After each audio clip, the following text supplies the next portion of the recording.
So, gute Abend, ihr Leute. Hoppala, falsches Knöpfchen. So. Ähm, jo, was heute? Samstag, ne? Samstagabend. Ich habe mir jetzt irgendwie die ganze Woche ein bisschen Gedanken gemacht, was ich mache. Also folgendes Problem. Am Montag bin ich mir nicht so sicher, ob ich streamen kann. Tendenz aktuell eher Richtung Nein.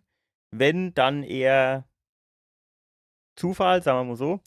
Ähm, Und dann bin ich Wochenurlaub, das heißt, die nächste Woche am Samstag, Montag und so weiter und so fort. Deswegen habe ich mir gedacht, es macht jetzt eigentlich keinen Sinn, wenn ich jetzt irgendwie ein neues Spiel anfange, das jetzt irgendwo spiele und dann erst schon wieder nur 2 Wochen Pause ist. Ähm, deswegen habe ich mir überlegt, ich versuche die Schmach vom Montag noch ein bisschen auszuwetzen und heute bessere Performance an den Tag zu legen und noch mal ein No-Death-Run zu probieren. Ähm, Also, ob das jetzt so viel besser wird, müssen wir halt mal gucken. Aber das ist jetzt halt was, das kann man eigentlich ganz gut einschieben, wenn man mal davon ausgeht, dass ich jetzt nicht unbedingt den 300.000 Punkte ranmache. Ähm, aber wie dem auch sei, ich habe mir gedacht, komm, wir probieren das jetzt noch einmal, ob das jetzt nicht wenigstens ein kleines bisschen besser läuft als das letzte Mal. Und dementsprechend wäre. Ne, warte mal. Jetzt hier ist irgendwie das Fenster so, also nicht richtig groß, sondern so, wie soll ich denn sagen? Also komisch mit Rahmen und so. Na ja, gut. Also ich lösche jetzt mal hier die 2. Zack, zack. Die Peinlichkeit wäre jetzt entfernt. Sprich, niemand auf der Welt weiß jetzt noch, dass die passiert sind. So, und jetzt machen wir hier ein neuer No-Death-Run.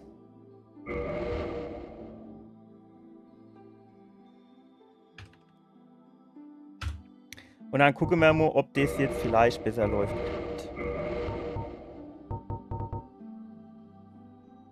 Ich glaube, mir hatte der Bandit genommen, ne?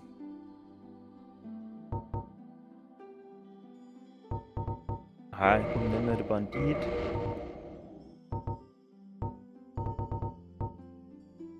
Bin mir gar nicht sicher. Hatte mir der Bandit genommen?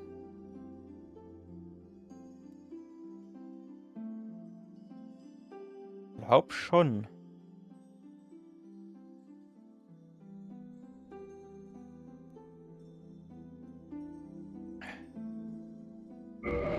Ja, komm mal.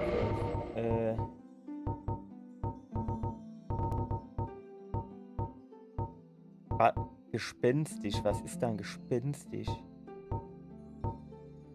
Ist jetzt kräftig im Sinne von ein bisschen mobbeliger oder im Sinne von muskulös? Ja, Standard ist nicht verkehrt. So, dann gucken wir mal, ob das jetzt besser läuft als am Montag. Auf der anderen Seite, viel schlechter laufen kann es halt auch eh nicht, ne? Ich habe übrigens auch ein bisschen an meinem Sound gearbeitet. Ich hoffe, dass der jetzt besser ist.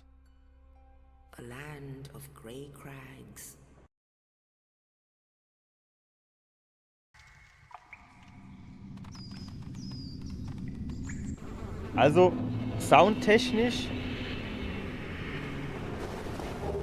ist es ja so. Mein Mikrofon, das braucht irgendwie, was weiß ich, wie viel Gain vorab sozusagen. Und ich habe das dann irgendwie so ein bisschen austariert und dann habe ich da quasi den Verstärker.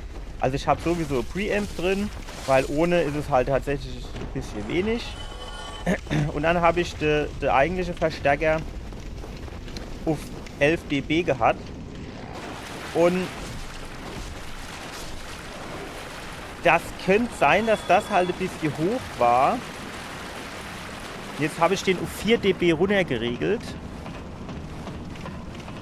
Und also ich habe halt auch einen Limiter drin und einen Kompressor und keine Ahnung was, ja.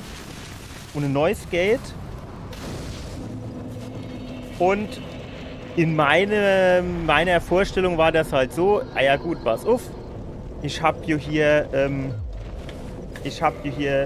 das Limiter drin, also kann du jetzt eigentlich erstmal nicht so viel passieren, ja, auch wenn das ein bisschen lauter ist, bla bla. Jetzt habe ich aber irgendwie mit Hilfe von KI, wenn das jetzt stimmt, was die mir erzählt haben, Vollbild, danke.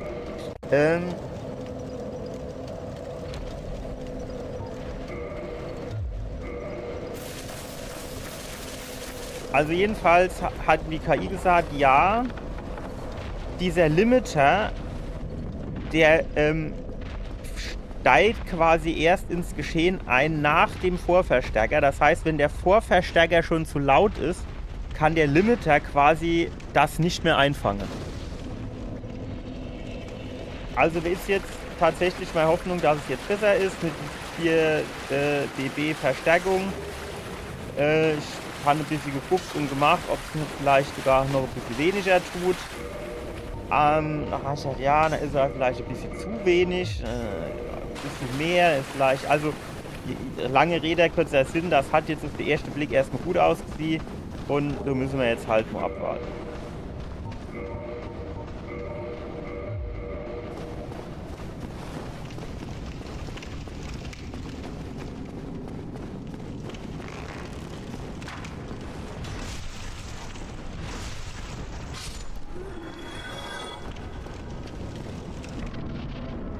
War halt auch ein bisschen das Problem, das war ja auch nicht immer, sondern quasi nur ab und zu mal. Und aber ich habe das schon gehört, so, ne? Bis jetzt habe ich noch nichts gehört.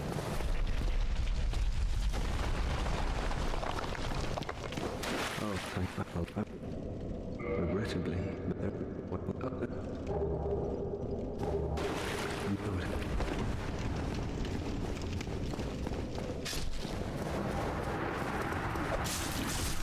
Guck mal, der war, ich wollte gerade sagen, der war eigentlich schon tot, aber der hat noch fette Energie Steher gehabt.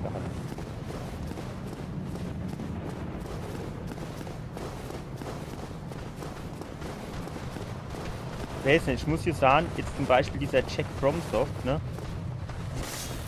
Der macht hier quasi nichts anderes als Dark Souls, Elden Ring und so zu Spiele.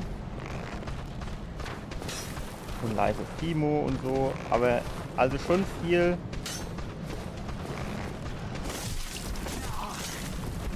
so Dark Souls, Elden Ring und also schon, mit der Zeit wird es schon halt, will ich nicht sagen langweilig, aber wie soll ich denn sagen? Also in meinem Fall ist jetzt quasi hier immer das Gleiche. Übrigens habe ich mir erzählen gelassen,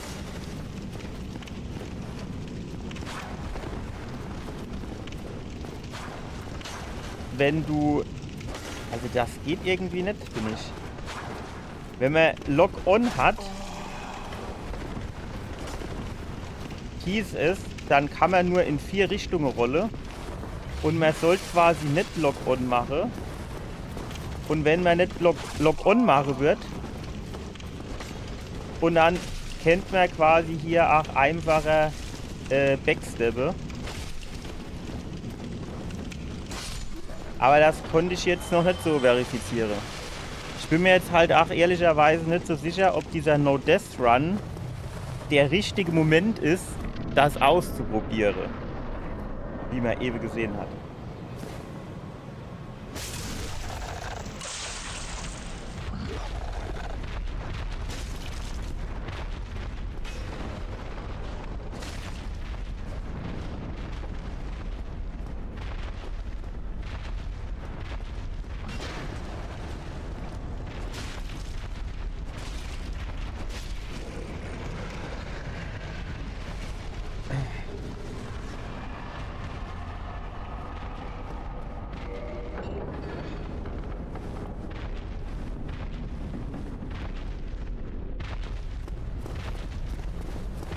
Also ich konnte jetzt keinen Backstep machen. Ich weiß nicht, das muss ich mir irgendwann in dem Video nochmal angucken, wie der das dann gemacht hat. Ohne Anvisiere. Ah, also das hatte Jack FromSoft Amo gesagt. Aber jetzt war quasi gestern, habe ich Speedfestival geguckt. So heißt es, glaube ich. Und bei diesem Speedfestival haben sie gesagt, also haben sie das auch gesagt, man soll quasi nicht mit Log-On spielen und stattdessen so hinterlaufen und dann kennt man die Backsteppe und dann wird das mit der Rolle auch viel einfacher und besser und keine Ahnung. Konnte ich bisher jetzt noch nicht verifizieren, wenn ich ehrlich bin.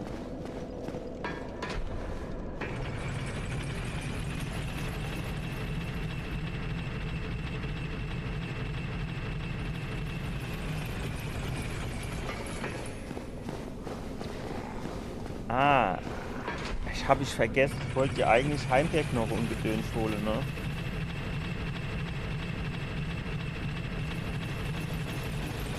Fahren wir halt nochmal hoch. Verstehe.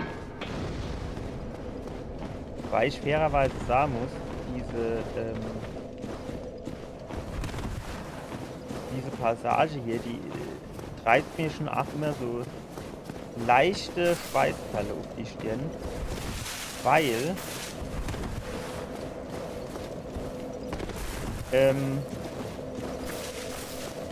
das ist ja 8 Geländer und ich habe so immer Schiss, dass ich da runterfalle.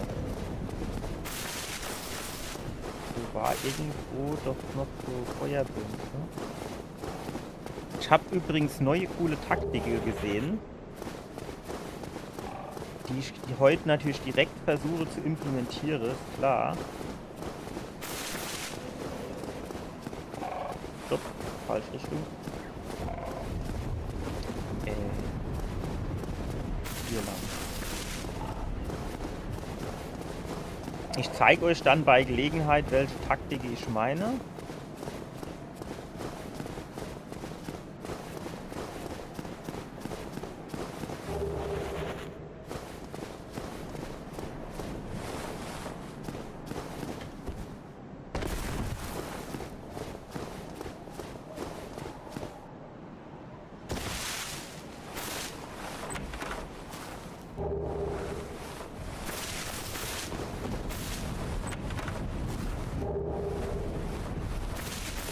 So, haben wir gleich die Heimkehrknorre. Holen wir uns noch die Talismane von Lloyd.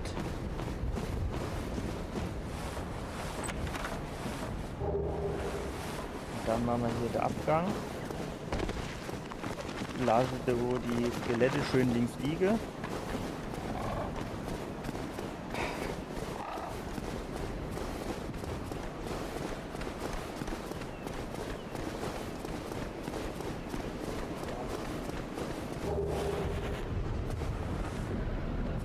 Fällt mir übrigens ein, theoretisch, ich gucke mal, womit das doch noch komme, obwohl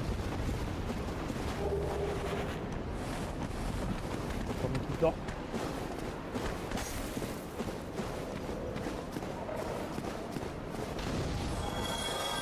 Wohl. Ich jetzt direkt schon wieder ein bisschen Herzrase da hat, weil ich gedacht habe, wenn ich jetzt den normalen Weg zurückgehe, dann trifft er mich, dann fliege ich auf Amo 8 neben neben runter halt. Aber wir haben es gerade noch mal so gerettet. Obwohl mir jetzt schmale Gäste gehen musste,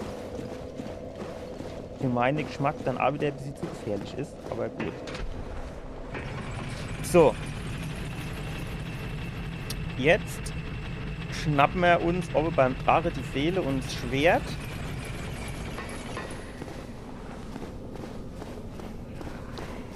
Ich würde aber tatsächlich jetzt erstmal noch ein bisschen mit der Axt weiterspielen. Weil man ja theoretisch noch die Option hätte, von dem eine schwarze Ritter das Großschwert zu gehen.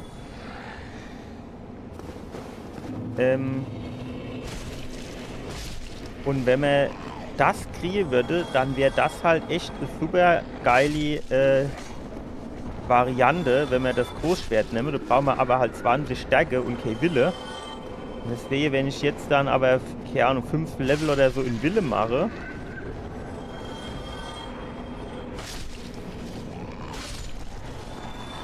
dann fehlen mir die nachher für die Stärke. Geil.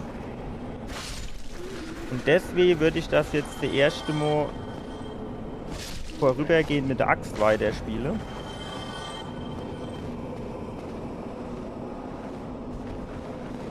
Warte mal. Okay.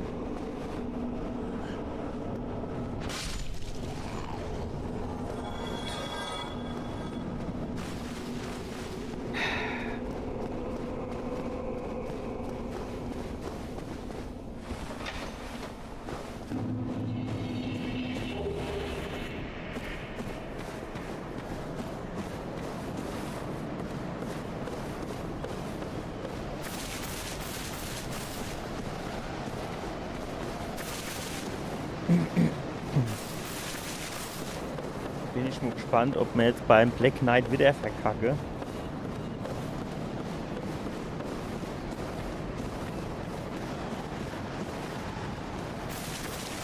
Der, der Hand of Blood, der hat jo bei Dark Souls 1, ich weiß gar nicht, war der da irgendwie im Trainingsrun, hat er quasi fast das komplette Spiel durchgespielt oder so? Oder war das No Death Run im K-Trainingsrun, also offizieller, ich weiß gar nicht mehr. Jedenfalls hat er dann, glaube ich, im Souls Keepers, im offiziellen Run, da hat er dann irgendwie, irgendwas war da, ich weiß nicht, ob er relativ früh oder dann kurz vor Schluss. Jedenfalls hat er gesagt, nee, er spielt das jetzt, bis er es gepackt hat. Aber ich glaube, das hat er dann auch irgendwann, ich will jetzt nicht sagen schnell, aber dann schon irgendwann auch relativ eindeutig aufgegeben.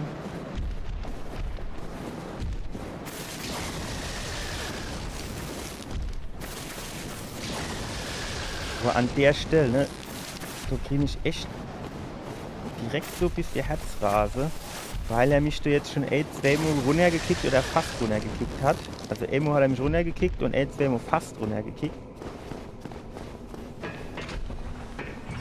Achso, mir wollte ja noch die 5 Punkte hier. Die haben wir natürlich jetzt schon.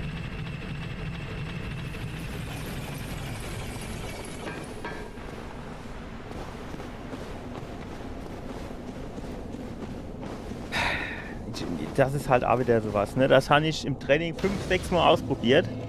Jedes Mal geklappt.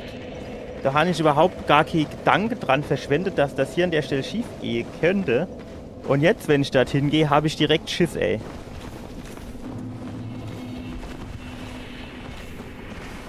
Ja, jetzt habe ich aber zu lange gewartet, ne?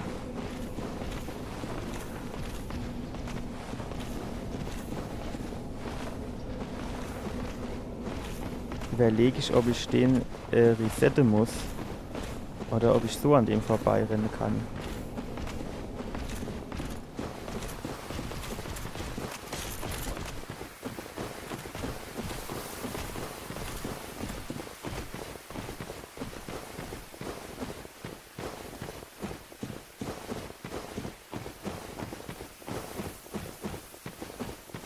Ferne gar nicht. Ah doch, jetzt hier ein paar Tattel. Gerade und runter.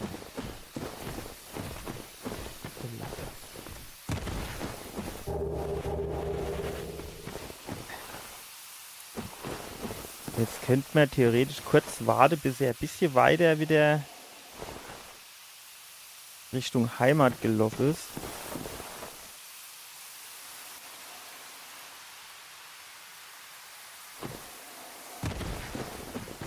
Jetzt holen wir uns da oben noch das Funkeltitanit. Und wenn wir das Funkeltitanit haben,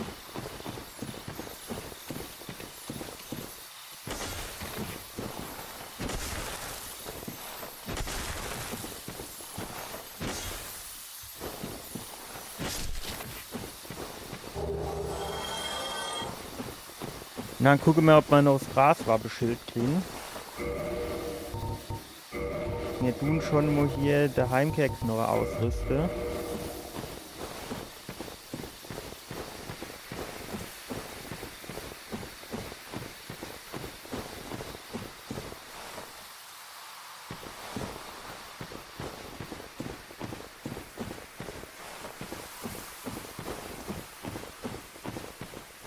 Eigentlich müsste doch der Black Knight mittlerweile wieder an seinem Ausgangspunkt sein. Mischt man das nicht von hier irgendwie hier?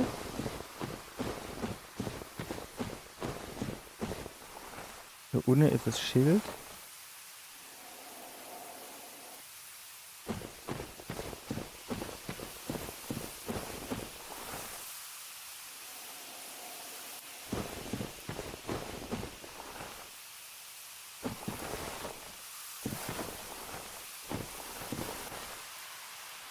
Ja.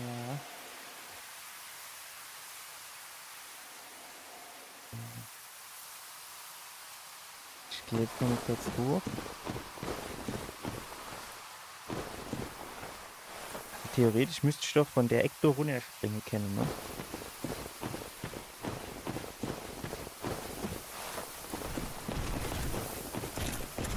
Also wenn ich den jetzt hier so ein bisschen hochlocke.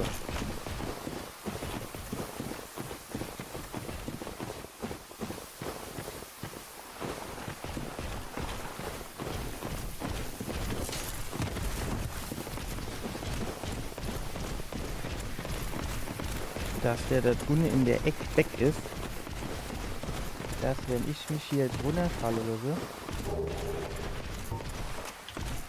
macht, dass der nicht direkt in der Nähe ist, für mich zu hauen. So. Das hätte man schon mal.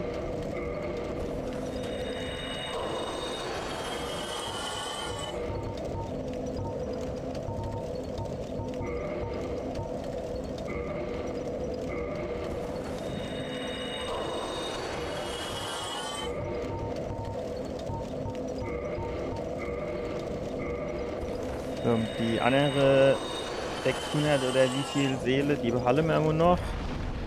Jetzt machen wir zuerst mal die Beweglichkeit auf 14.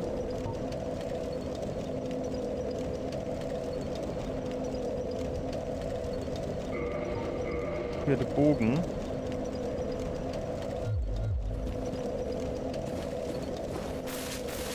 Und den Rest heben wir uns jetzt erstmal auf. Jetzt versuchen wir noch, das ohne die Feuerhüterseele uns zu organisieren.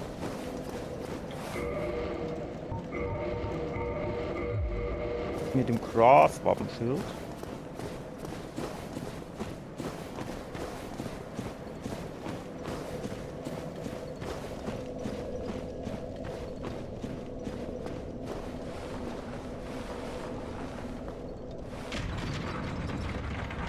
Und dann gehen wir noch zu beide Skelette, die 2-3 Seele-Päckchen holen.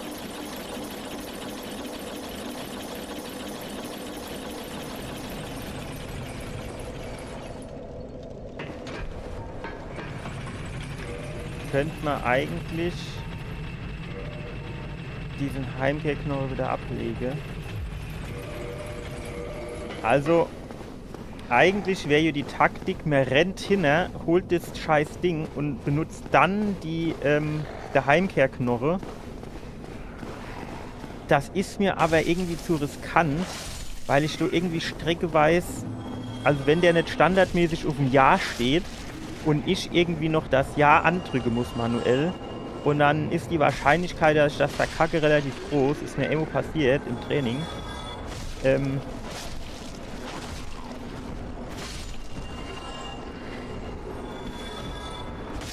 Das Risiko ist mir eigentlich zu groß.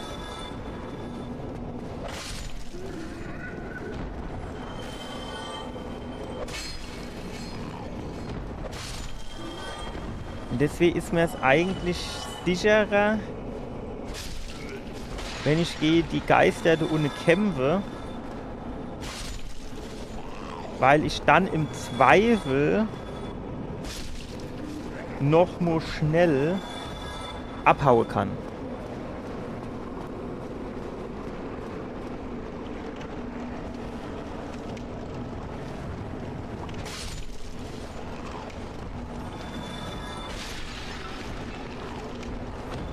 Ich habe übrigens jetzt hier auf diesem Speed-Randale Festival oder Speed-Festival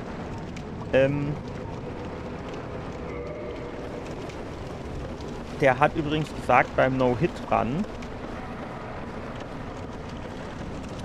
dass es tatsächlich so ist, dass auch wenn der, also Parry ist erlaubt, aber Schild, also Blocke nicht, hat er gesagt, beim No-Hit-Run.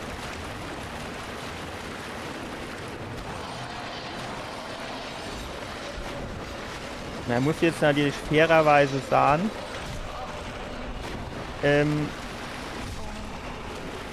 mit der Axt mache ich jetzt schon verhältnismäßig wenig Schade.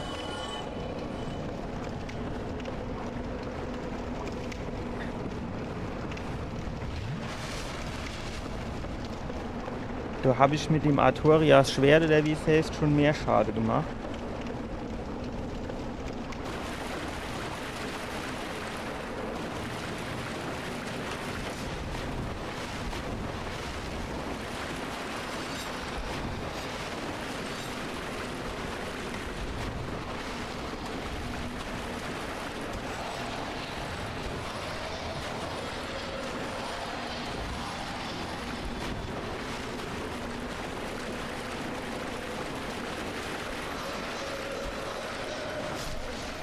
Ich meine, wenn ich so einzeln geht's ja. Das Problem ist halt, dass ich die hier an der Stelle dutzendfach habe. Also zu dritt. Ah, das ist hier die dutzendfach.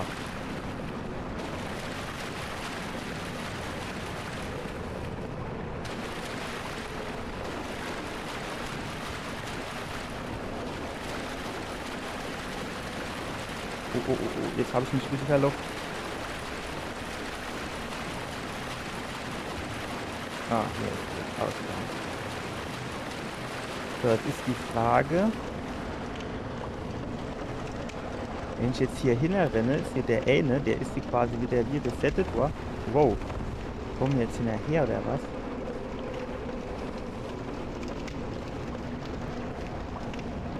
So, jetzt hause wieder zurück. Weil die Hoffnung, die ich habe, ist, jetzt sind die ja quasi erschienen sozusagen.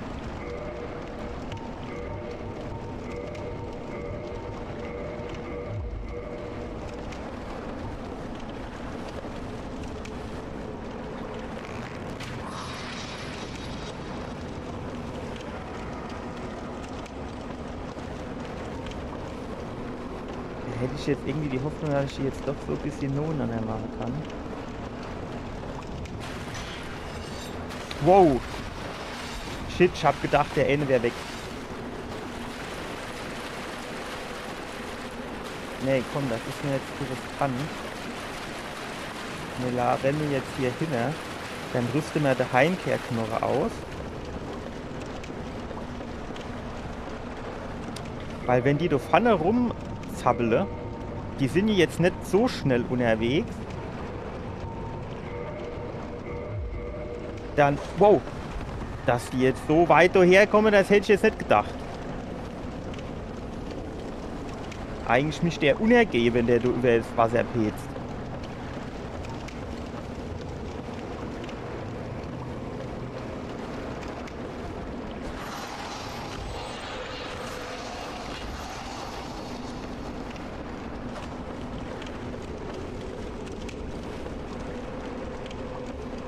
Die Brücke würde ich nur ungern gehen kämpfen, wenn ich ehrlich bin, weil ein Misstep würde dann den Tod bedeuten.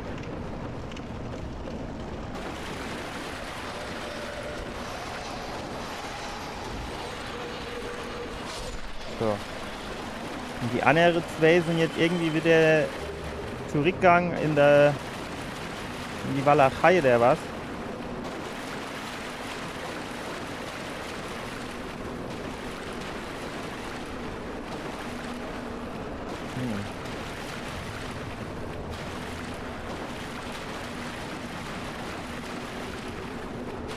Ja, ich würde jetzt schon gerne wissen, wo die rumzappele.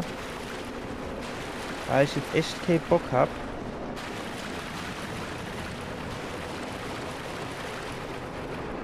Wenn ich den jetzt nehme. Ja, dann steht er nämlich auf Nein.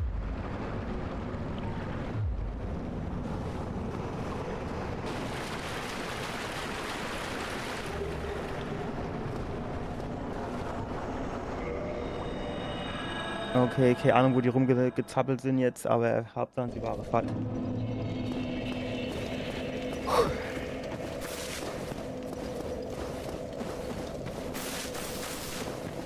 Jetzt pimpen wir zuerst mal unser Flächelchen.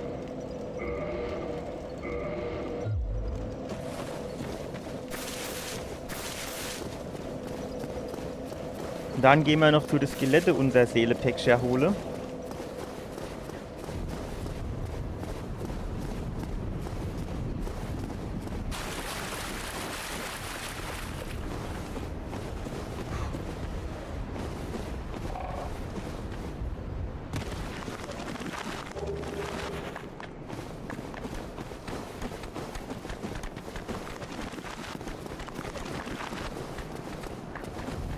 Dieses Blockieren geht mir schon ein bisschen auf den Keks.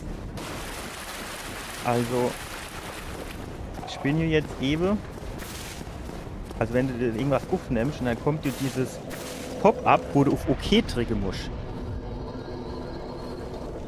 Und das blockiert manchmal so ein paar Eingaben, habe ich das Gefühl. Den legen wir ab, ich glaube mit F. Jetzt legen wir Ammo ab, die Feder-Dingsbums-Pfeile. Wir brauchen die Bogen jetzt hier vorerst nicht. So, jetzt holen wir uns den Panzerbrecher. Ne, der Zweihänder ist es. Also zuerst hier das Seelepäckchen. Ne, der bleibt halt dann kurz stehen und ist so blockiert. Bewegt sich nicht mehr. Der Vollidiot.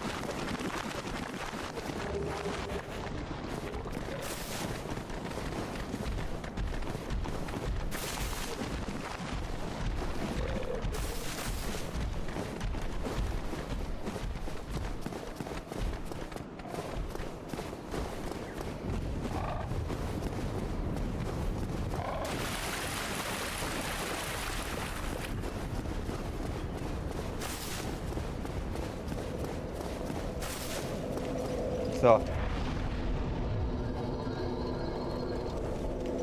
Sehr gut.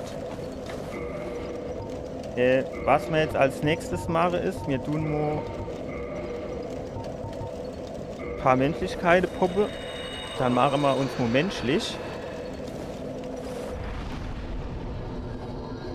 Und mit dieser Menschlichkeit und den Menschlichkeiten da oben haben wir auch eine höhere Drop-Chance von Gegenständen.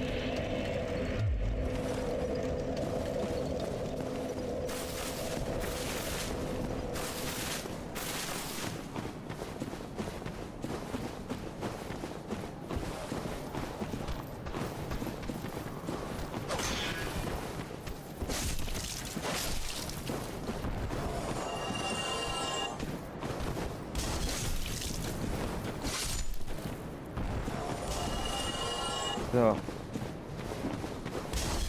Ah, jo.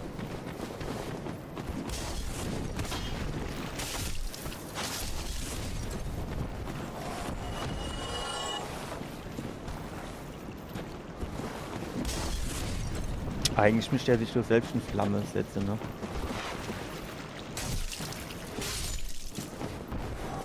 Jetzt kann der doch bitte nur noch runterkommen. So, jetzt haben wir nämlich da unten erstmal alles schön aufgeräumt. Jetzt können wir noch da unten den machen.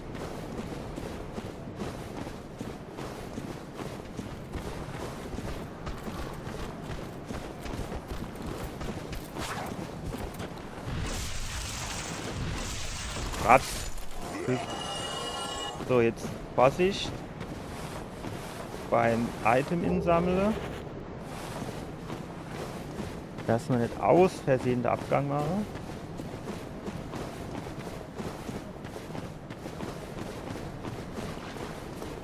Gehen wir noch dahinter das Item holen.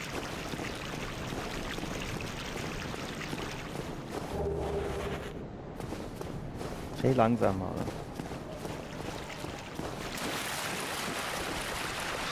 Ah jo, fick dich doch!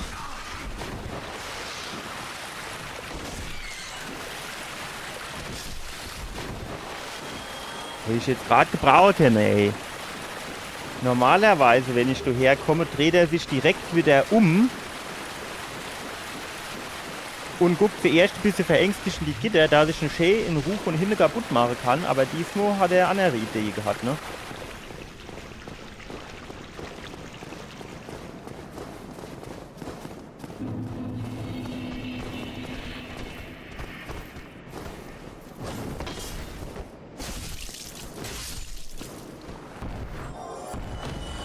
Spitzige Hände. Vielleicht soll ich die Klimaanlage mal an.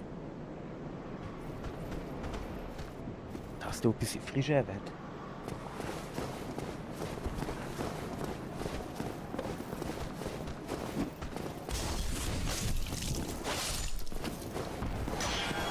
Ich will hier nichts sagen. Aber Klimaanlage, beste Entscheidung überhaupt. Selbst, also, was jetzt Wohnzimmer, Büro angeht, ist das schon geil. Aber der richtige Gamechanger ist im Schlafzimmer. Wenn nirgends Klimaanlage, ist egal. Aber im Schlafzimmer, das macht einfach einen Unterschied wie Tag und Nacht, was die Schlafqualität angeht, wenn draußen 40 Grad sind. Jetzt ist ja aktuell draußen nicht so warm, aber ist trotzdem noch von den ganzen Tagen, wo es so richtig warm war, noch immer so ein kleines bisschen aufgeheizt.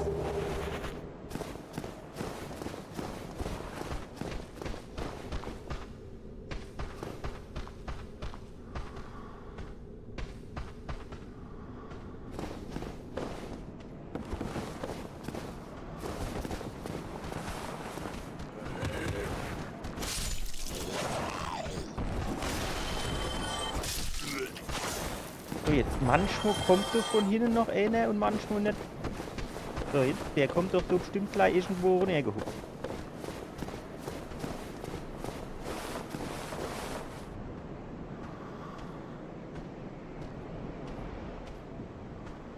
Mensch, ich könnte nur trinken.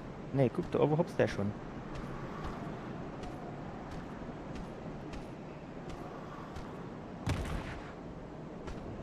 Ich weiß noch immer nicht so genau, wo der eigentlich herkommt, wenn ich ehrlich bin. Weil ich bin hier dort oben schon mal durchgegangen und habe eigentlich alles, was in der Nähe war, kaputt gemacht.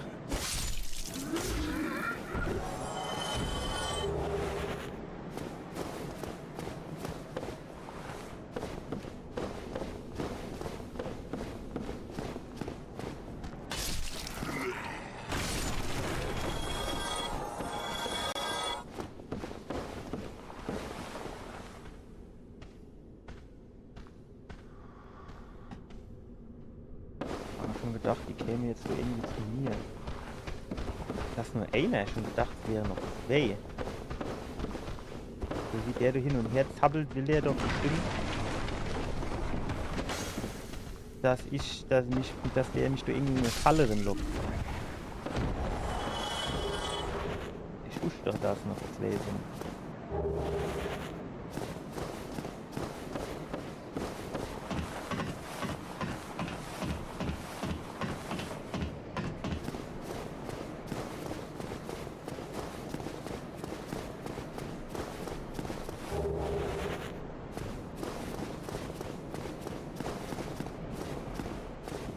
So, guck mal, der ist ja von hier. Zuerst war der hier irgendwo, ne?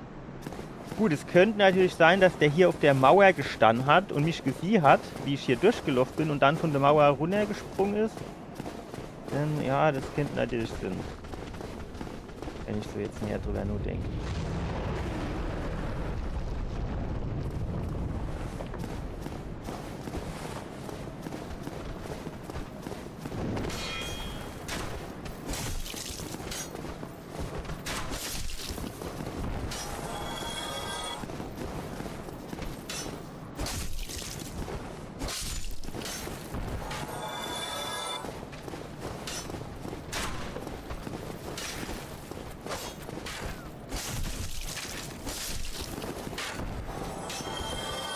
glaube, das war nichts, was uns wirklich von Interesse war.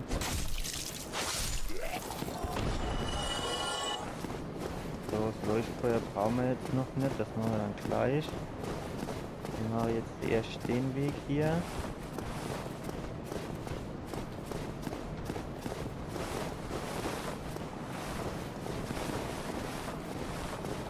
Wir müssen gleich inkaufen. Eine teure Angelegenheit. Erleichtert uns aber tatsächlich hinaus dann doch wahrscheinlich das Leben deutlich.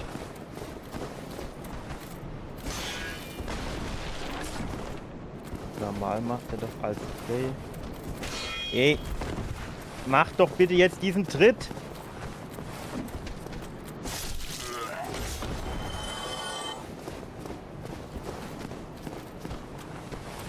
Der Tritt ist halt quasi Angreife und eine Pfanne drücken. Aber manchmal drückst du ja auch Angreife und eine Pfanne zum Angreifen von einer Pfanne.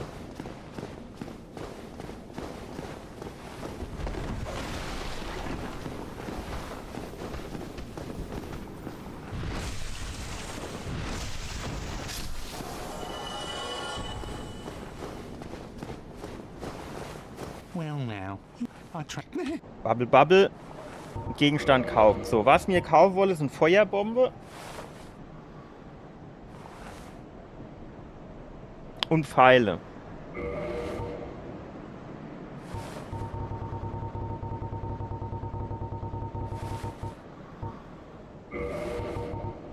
Und Pfeile.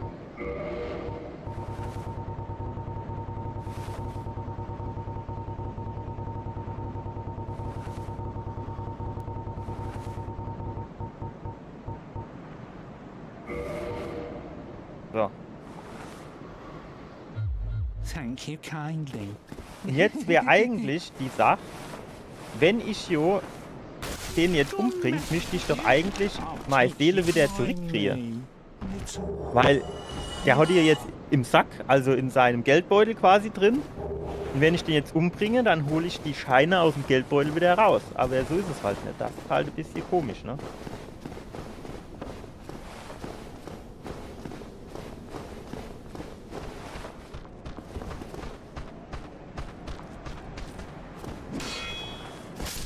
Ne, also das ist ein normaler Block. Das wäre jetzt quasi im No-Hit-Run nicht erlaubt.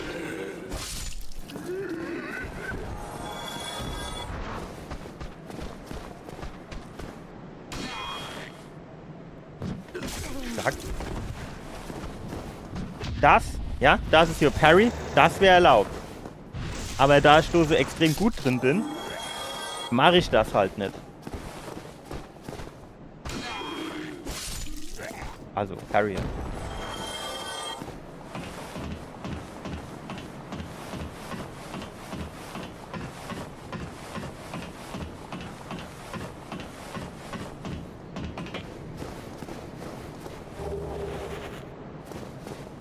Wurfmesser, eigentlich auch geil.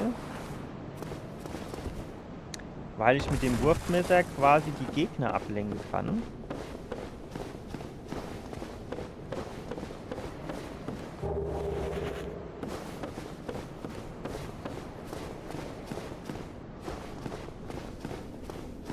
Ich habe mich schon nicht ans Leuchtfeuer gehockt, sprich, jetzt dürfte hier eigentlich kein Gegner sind aktuell.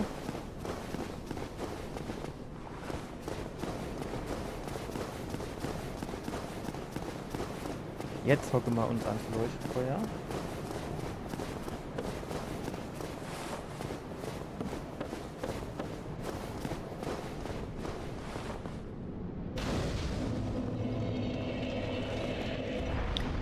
So.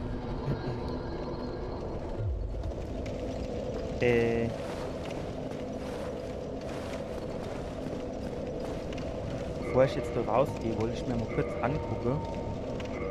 Jetzt nur so rein theoretisch. Ist gut die Katana. Auf 14, 14 haben wir beides. Dann haben wir 104. Weil da machen wir mehr Schade aktuell noch, ne?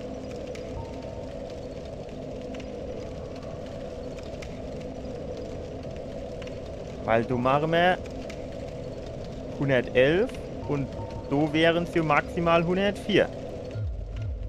Zum aktuellen Zeitpunkt. Man könnte das natürlich insofern beim Uji Katana besser tweaken, weil du kannst ja beim Uji, das skaliert hier mit B auf Beweglichkeit, das heißt, das Verhältnis wird mit der Zeit besser.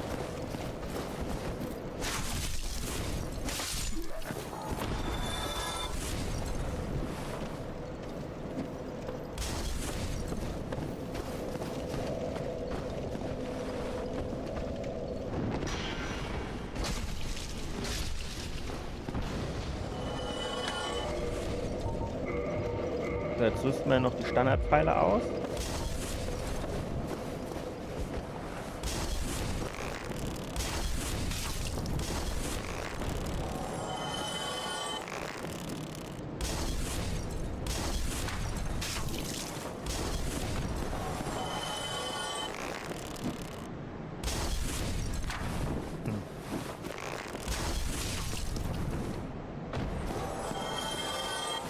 So, jetzt steht da hinten hier noch einer. Und hier steht noch einer.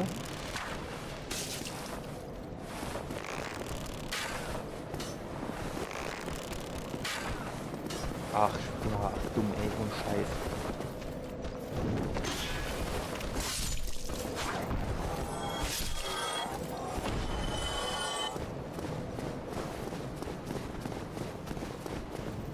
So.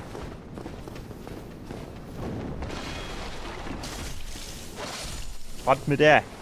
Tschüss.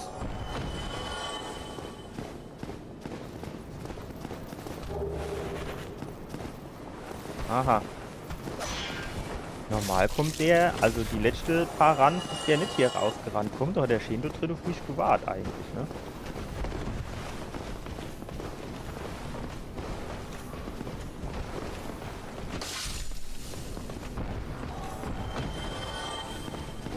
Da haben wir so insgesamt, das Uji hat natürlich schon das geilere Moveset, muss man halt auch sagen, und wahrscheinlich auch die etwas höhere Reichweite. Alles Punkte, die natürlich jetzt auch nicht zu vernachlässigen sind.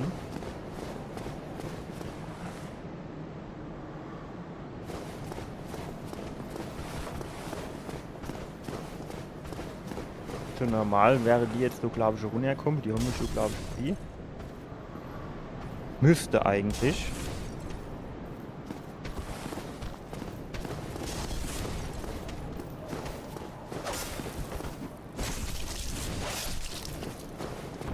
Eigentlich müsste ich jetzt oder 8 die Hand. Ja.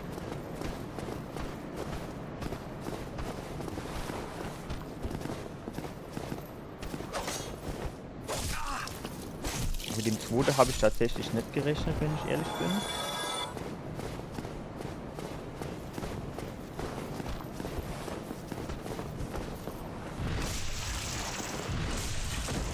So. Noch lag es eigentlich ganz gut. Muss ich sagen. Warum haben wir jetzt eigentlich 4 Menschlichkeit? Wir haben doch quasi 4 gehabt, dann habe ich 1 genommen, um menschlich zu werden. Und diese 4. Menschlichkeit, wo kommt die jetzt her? Das habe ich öfter so. Je nachdem, manchmal, wenn man Gegner kaputt haut, dann kommt man irgendwie scheinbar 8 Menschlichkeit dazu. Kann ja eigentlich nur der Händler gewesen.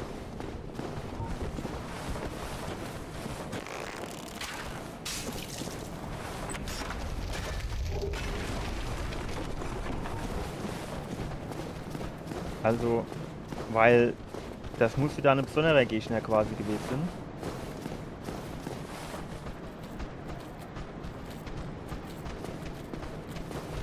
Habe ich mir schon gedacht, ich komme, dass der andere vor dem Landeträger durch.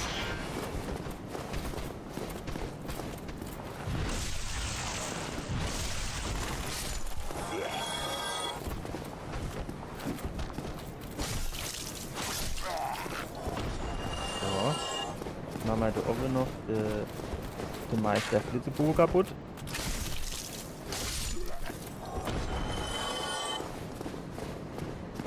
Easy peasy.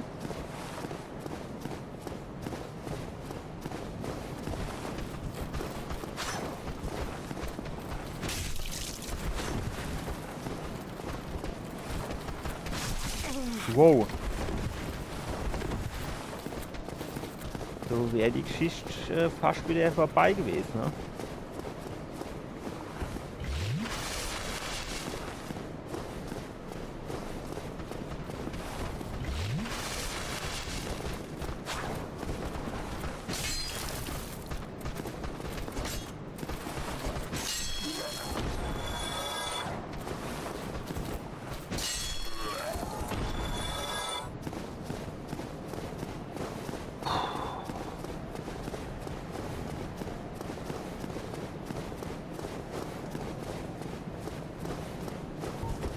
Und jetzt würde ich tatsächlich direkt mal machen. Man kennt man theoretisch ein bisschen hoffe, dass man dem sein Schwertschild bekomme. Also im letzten Rand, da haben wir es tatsächlich bekommen. Da habe ich aber quasi so nichts damit anzufangen gewusst.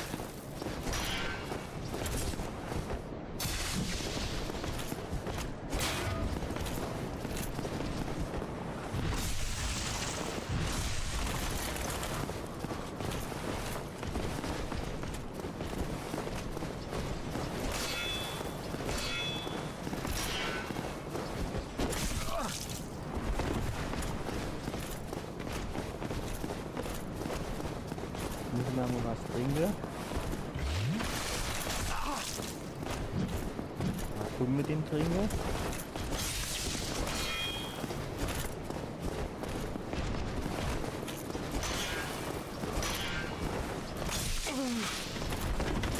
Ja, ey, ich verstehe das nicht, warum dieser Backstep nicht funktioniert. Ich stehe doch hinter dem, wenn ich dann... wann wird dieser Backstep ausgeführt? Kann man da, also, ich verstehe das nicht. Ich kann doch nicht mehr wie hinter dem stehe.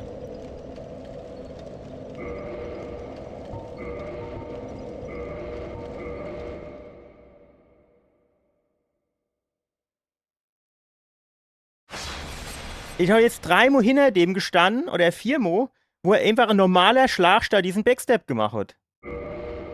Und ich verstehe nicht, wann quasi, also wann der diesen Backstep ausführt und wann nicht. Das würde ich wirklich gern wissen.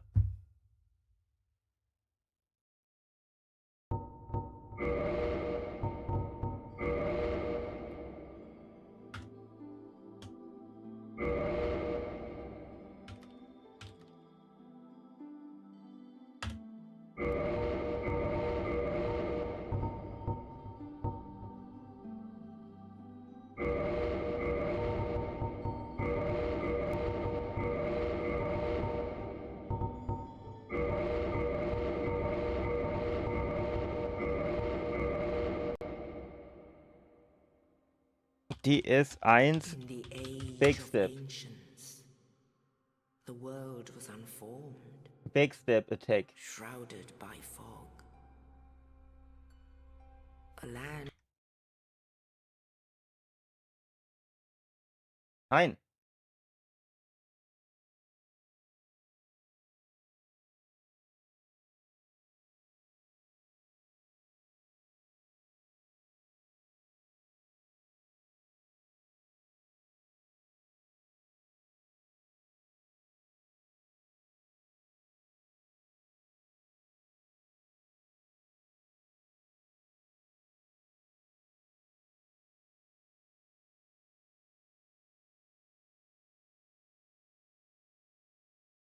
How to perform Backstep.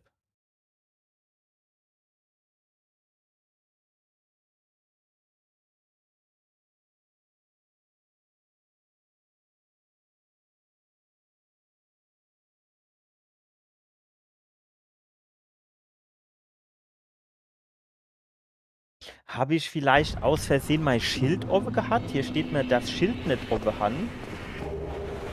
Aber,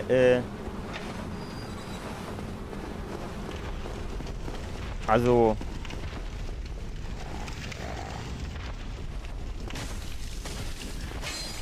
Das hat jetzt eigentlich nicht so ausgesehen. Also es wäre schon möglich, dass ich das Schild offen gehabt habe.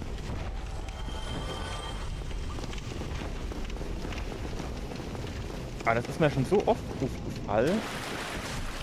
Es kann eigentlich nicht sein, dass ich durch jedes Mal das Schild oben hat.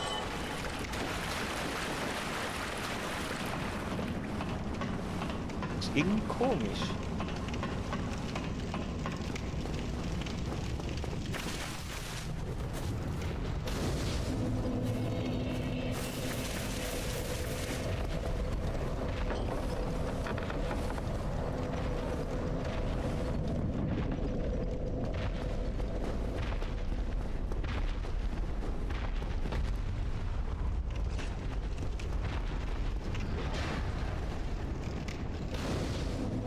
Das Ärgerliche ist ja eigentlich eher,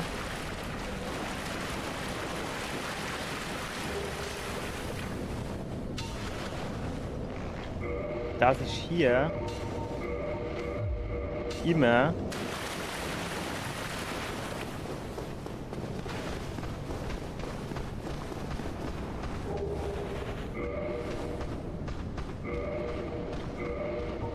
ich jetzt diesen ganzen Scheiße am Anfang wieder machen muss.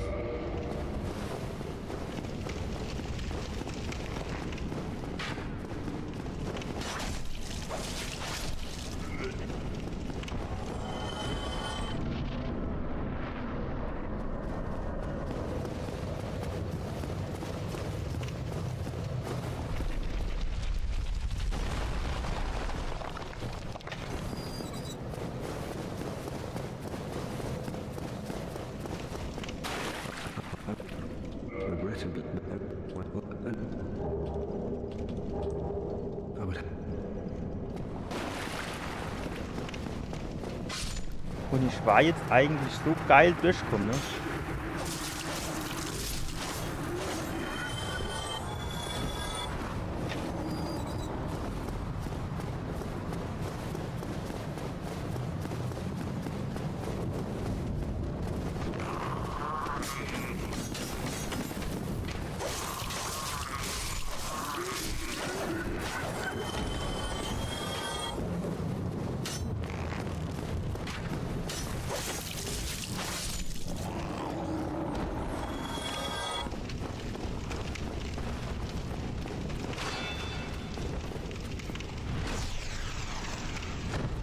Dieses Banditenmesser ist halt insofern ganz geil, das macht so kritischer Schade bei eben so Finisher-Dinger, ne?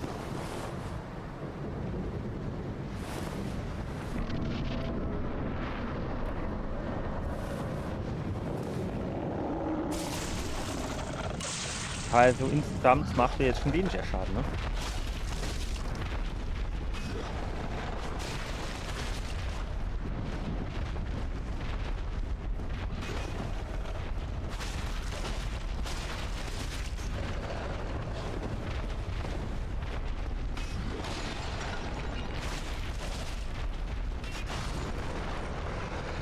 Dabei habe ich für eine Sekunde gedacht, ich wäre tot.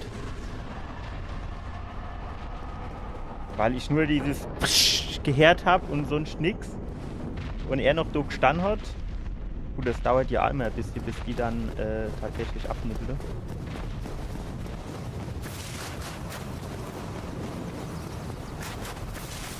Ach, das ist jetzt wieder dumm gewesen, dass ich den da genommen habe.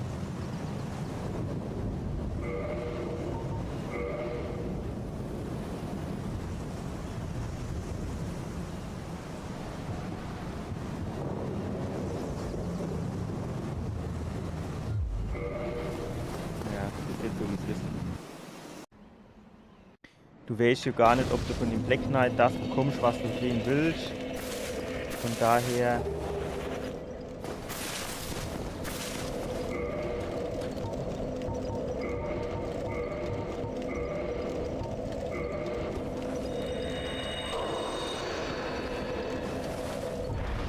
Nein. Das will ich machen.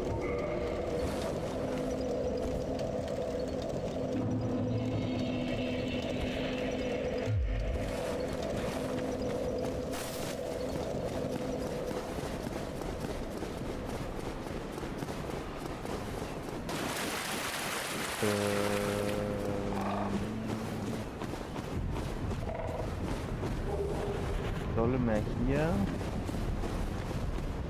das zuerst machen. Dann kann ich egal was der Reihenfolge mir will jetzt was machen. Ne?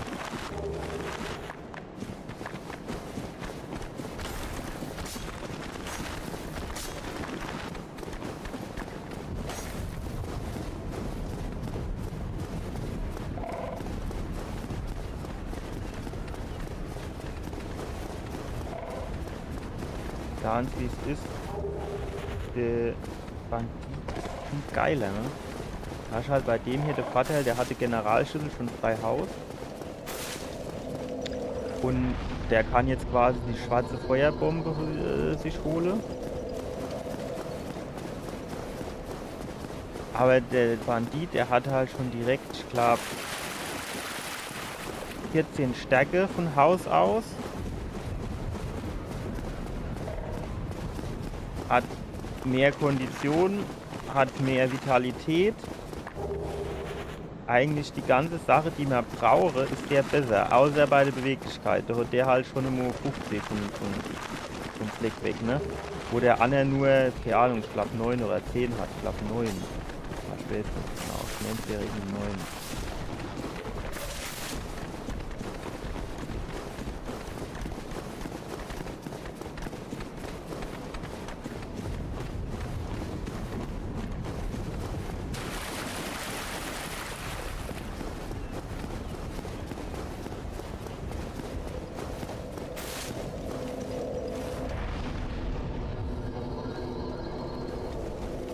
Ach so, wart. Wir haben, glaube ich, oben die Kisten noch gar nicht gemacht, ne? Heimkehrknochen bräuchte man jetzt schon irgendwie. Wäre ziemlich gut, wenn man die hätte.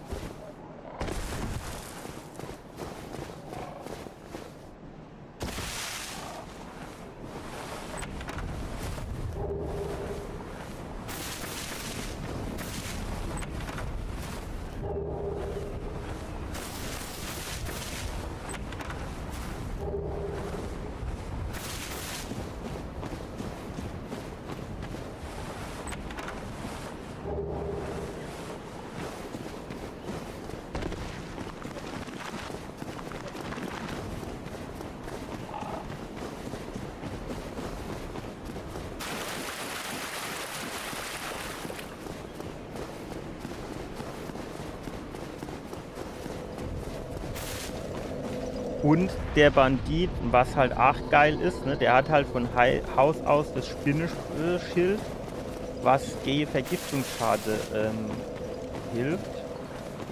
Gerade wenn man jetzt nur Schandstadt geht, ist das halt auch ganz geil.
Wenn was klar ist, wenn wir jetzt hier mit dem Bandito rumflitzen, ist es mehr oder weniger das Erste, was wir machen.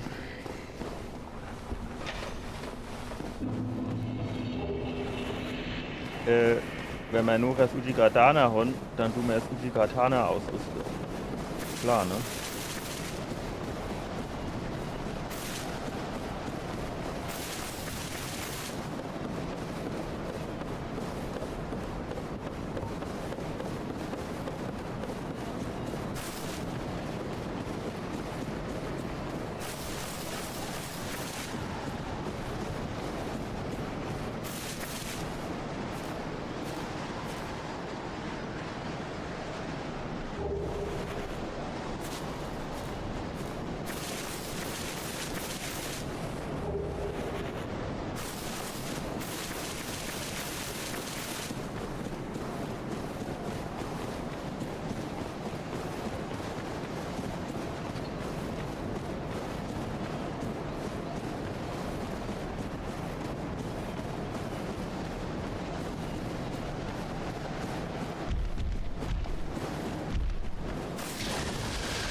Kommt gleich wieder die ungünstige Stelle sozusagen.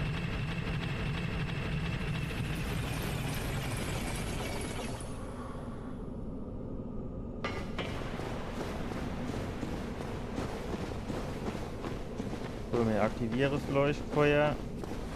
Obwohl es eigentlich unnötig ist, weil wir können uns eh nicht hin teleportieren, aber wir aktivieren es trotzdem. Wir hocken uns aber nicht hin. Für den Heimkehrknopf. Den wir übrigens eigentlich auch direkt schon mal ausrüsten können.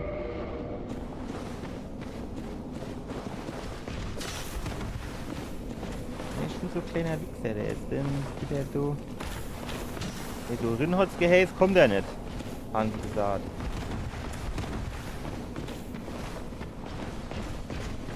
Wow.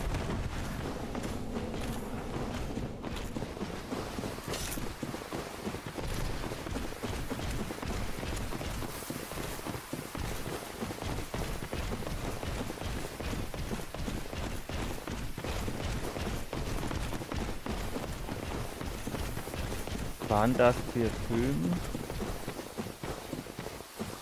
War irgendwie ein Motto.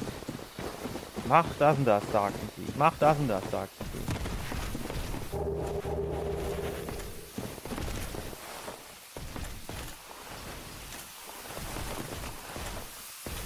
Ich habe ewig erst angefangen. Wie komme ich jetzt so drauf, dass ich tot bin? Ach, bist du auf Mallorca? Ja, geil. Dieses Wetter, schön. Wusste ich gar nicht gesagt, dass du fortfliegst.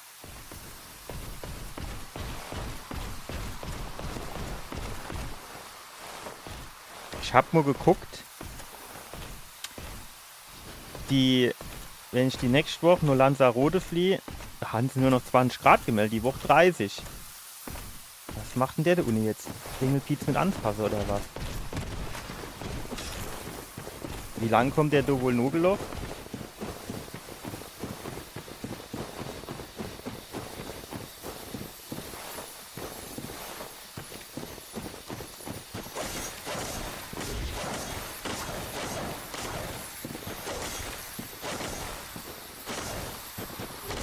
Ja, ich bin mal gespannt. Ist ja noch eine Woche hin, da kann sich das ja auch noch mal ändern. Aber ja, schauen wir mal. Ja, und wie lang seid ihr dort?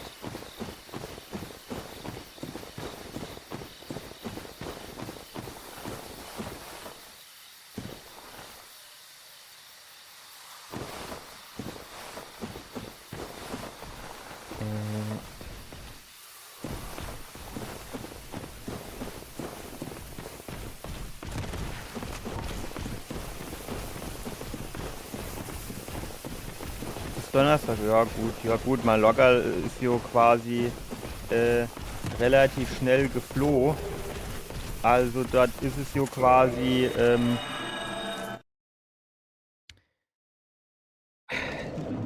der Black Knight auf dem Weg zum, ich glaube, Taurus-Dämon. Und zwar backsteppe ich den hier immer, aber der hat den nicht gebacksteppt und ich weiß nicht warum. Also ich weiß nicht, was ich da immer falsch mache, dass manchmal backsteppt der, manchmal lost er. Dann habe ich 4 oder 5 Mal hinter dem gestanden, hat er nicht gebacksteppt und dann hat er mich irgendwann erwischt.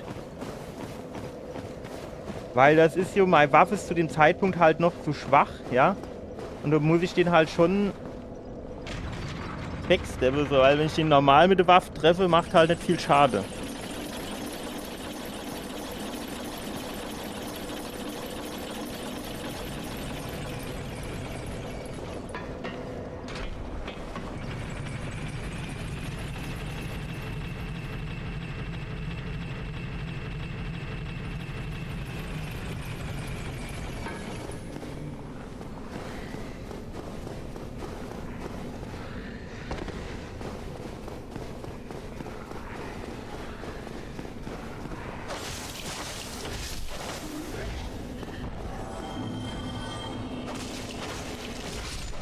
Jo, viel Spaß.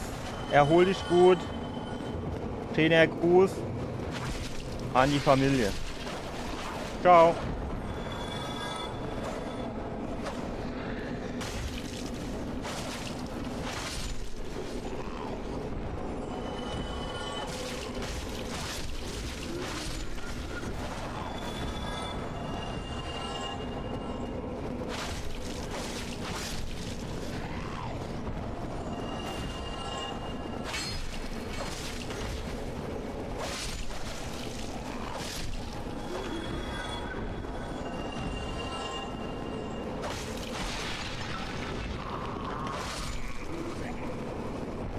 Ja, ist halt, wenn die Ausdauer leicht leer ist, ey, dann bist du quasi hilflos ausgeliefert.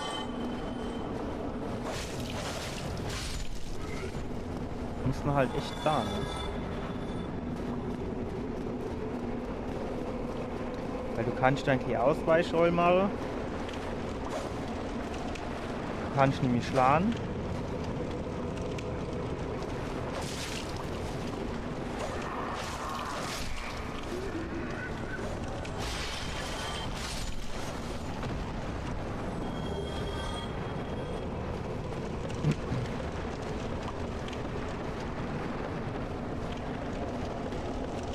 Das wird jetzt hier hinten natürlich noch viel unangenehmer, weil ich hier jetzt quasi noch viel weniger Schade mache. Ne?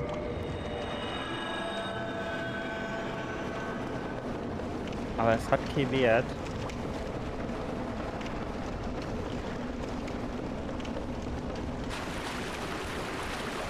Ich kann jetzt hier nicht...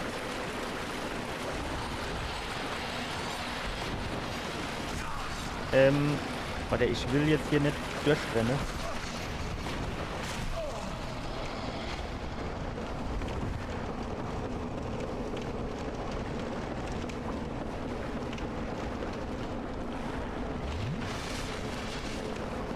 Es ist halt jetzt schon eine ungünstige Kombination. Der Dieb, der hat natürlich zum einen weniger Schade macht der hat weniger HP. Das ist in jegliche Belange ungünstig.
Was, der hat noch volle Energie oder hat er sich jetzt irgendwie wieder regeneriert?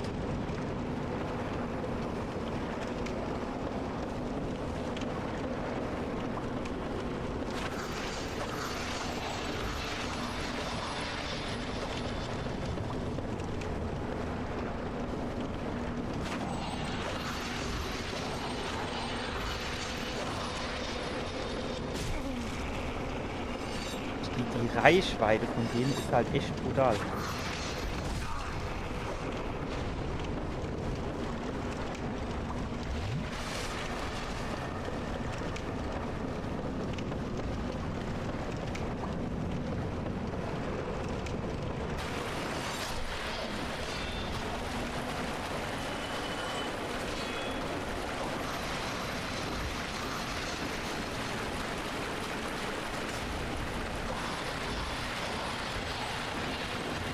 Das Ding ist, welche, wenn ich nur einer von denen habe,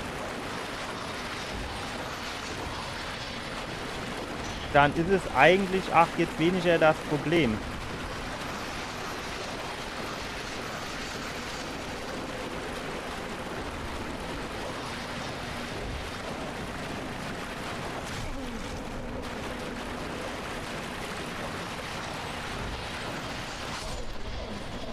Problem ist halt, wenn ich mehr als einer von denen habe.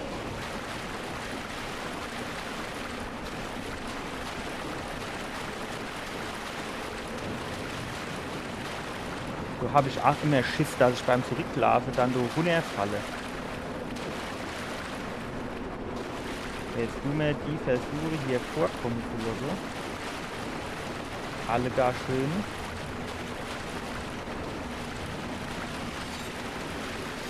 Die sind ja eigentlich nicht die allerschnellste. Denn die haben natürlich den Vorteil, dass sie durch die Wände gehen können.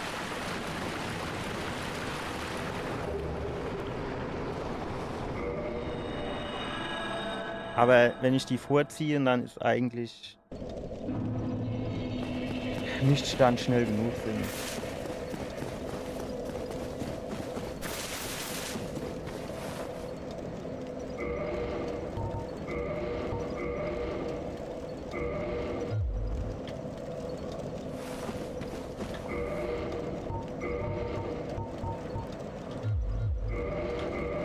Könnte man die Bogen ausrüsten. Und die Pfeile lassen wir so.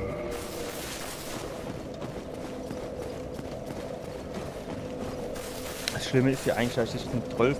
Mal diese Passage hier spiele.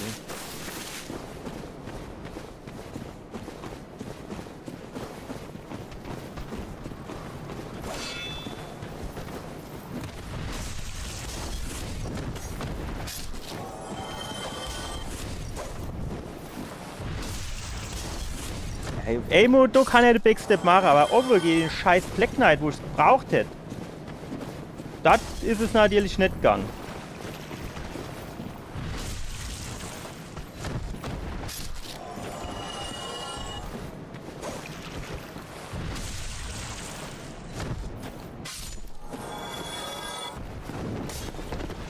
Wäre nur runtergefallen, der Depp.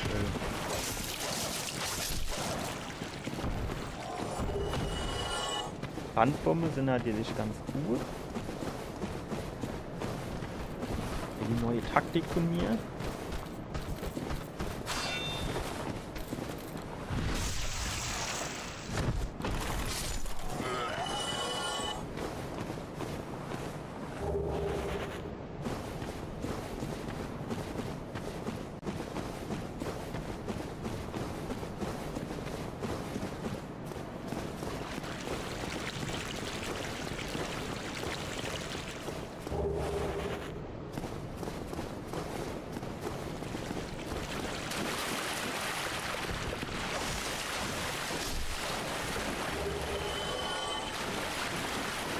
Ich habe eigentlich schon gedacht, das wird jetzt blöd hier im Tool, weil ich Käse von oben einen Umschlag machen kann, dann nur so links-rechts krabbel. Aber es hat eigentlich ganz gut geklappt, muss ich sagen.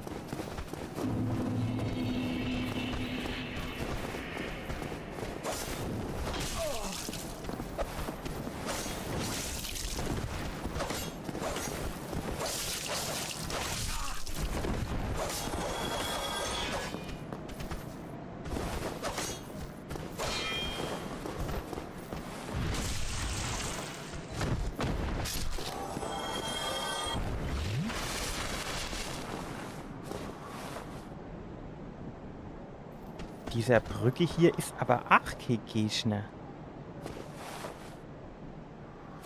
Wo kommt denn der immer her, da Dumme?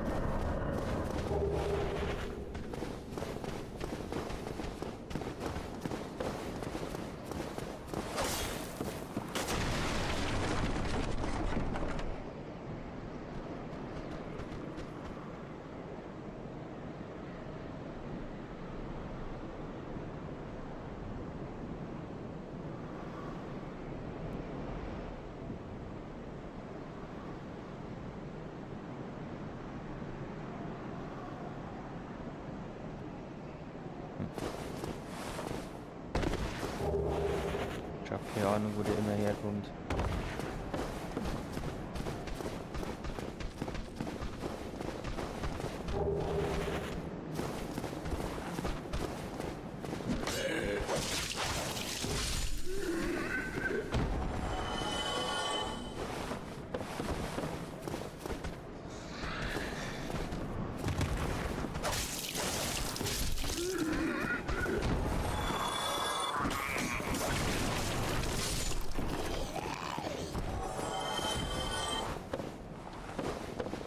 Keine Ahnung, wo der immer herkommt. Ich weiß es nicht. Wo kam dann jetzt der Schlag her?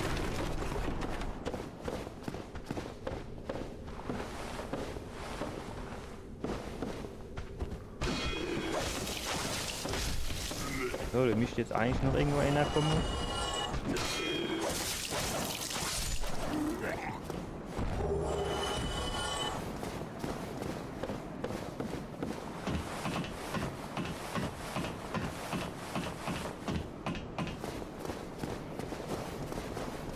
Was? Ah, Menschlichkeit gibt es da drin. Das ist natürlich trotzdem immer gut.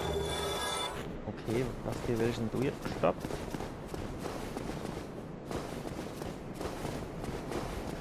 Verstehe ich nicht.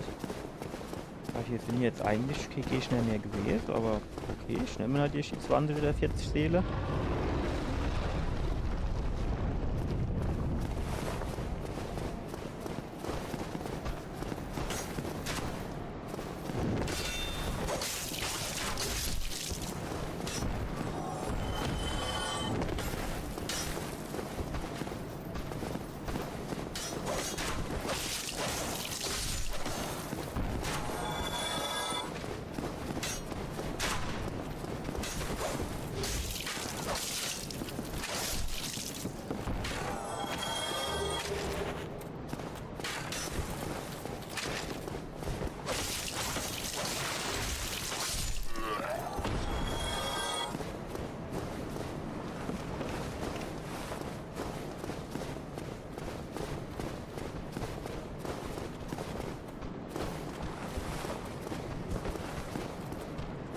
Wenn der hier runterkäme, könnte ich eigentlich auch hier gegen den kämpfen.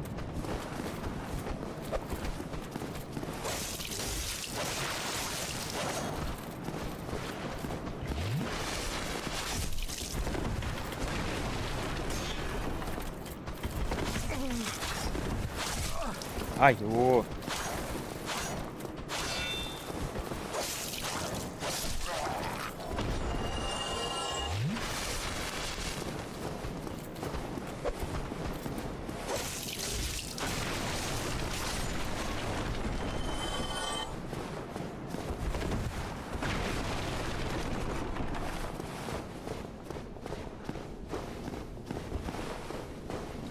Wird jetzt so ohne geht den Kollege, wahrscheinlich geht den Händler, aber auch eklig, ne?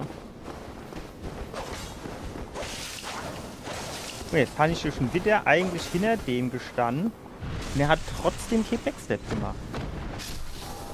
Ich stehe nicht so dran, das tut mir leid. Well, he's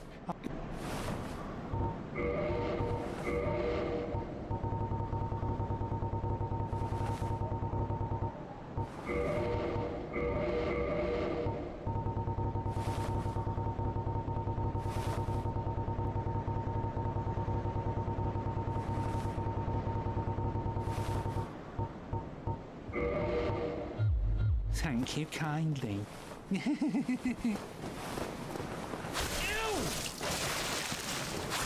Gone mad, have you? I'll teach you, you lousy.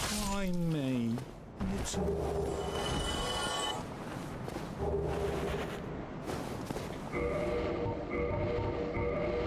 So, 56 hat aber 147 kritisch. Das heißt, kritisch Treffer mal 147 Schade. Das ist halt schon gut. Da hat Uchi-Katana halt nur 100. Aber macht natürlich auch bedeutend mehr Schade. So, jetzt brauchen wir da aber 14 Stärke. Das heißt, als nächstes tun wir mal auf 14 Stärke hoch skaliere.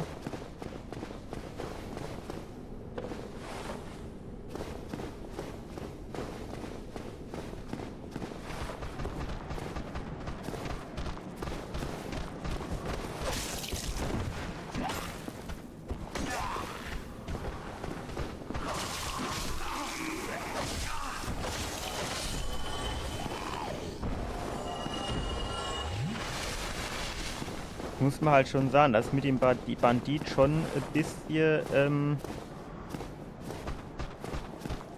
wie soll ich denn sagen, also weniger souverän, weil der einfach so verdammt wenig Schade macht.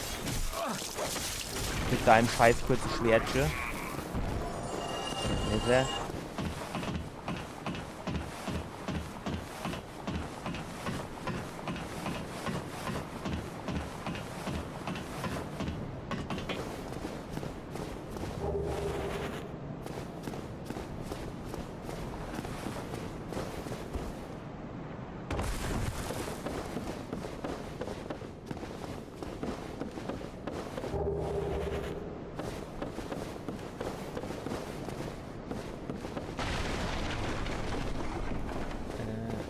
Hatte ich mich irgendwo hingehockt? Nee, jetzt gehe ich mir nur noch alle tot, glaube ich.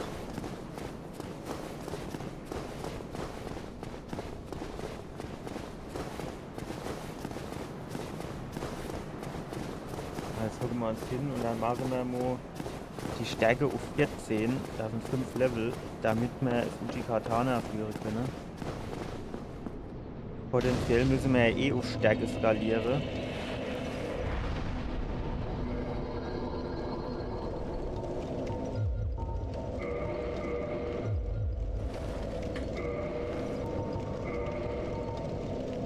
Kommen, ne?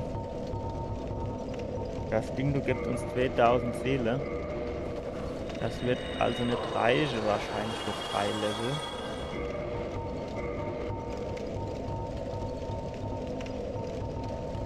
Wenn wir das Ding noch gucken, das wäre wahrscheinlich 1000 sind, dann müsste auf jeden Fall reichen.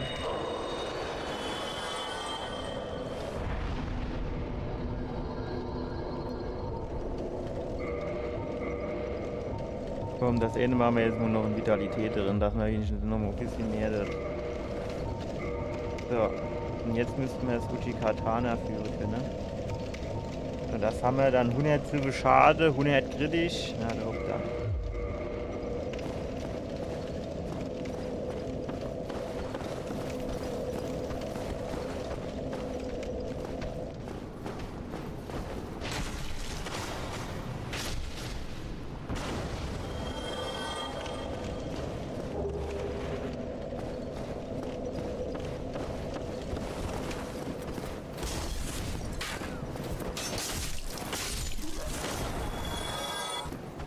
Ich mag jetzt ein Deutsch mehr Schade, das muss man halt nicht sagen. Der könnte halt auch richtig schneller kommen. Aber jetzt kommt er angerannt, als ich in der Rigge zugedreht habe.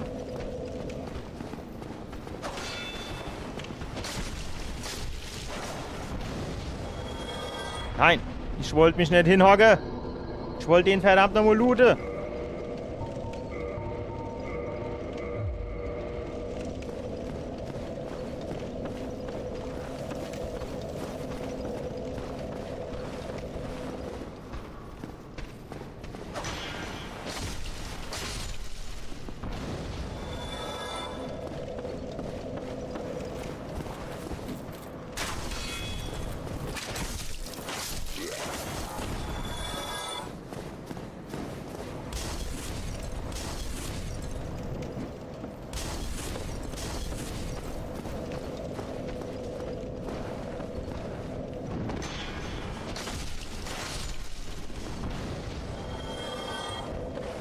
habe ich eigentlich die Teile schon aus?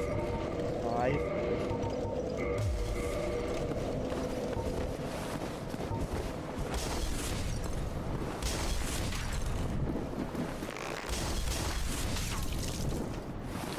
Hier mehr Schaden mache ich jetzt als eben, weil ich A-Level mehr habe in Beweglichkeit. Sagen. Jetzt trifft der mich doch da. Trifft zu Weitgang.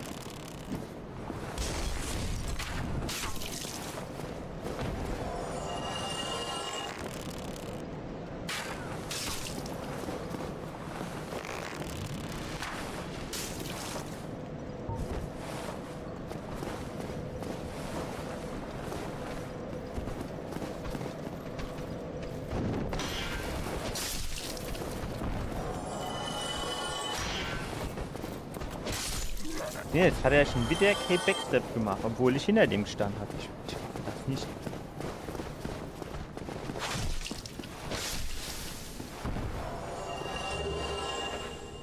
Also es ist halt einfach scheiße.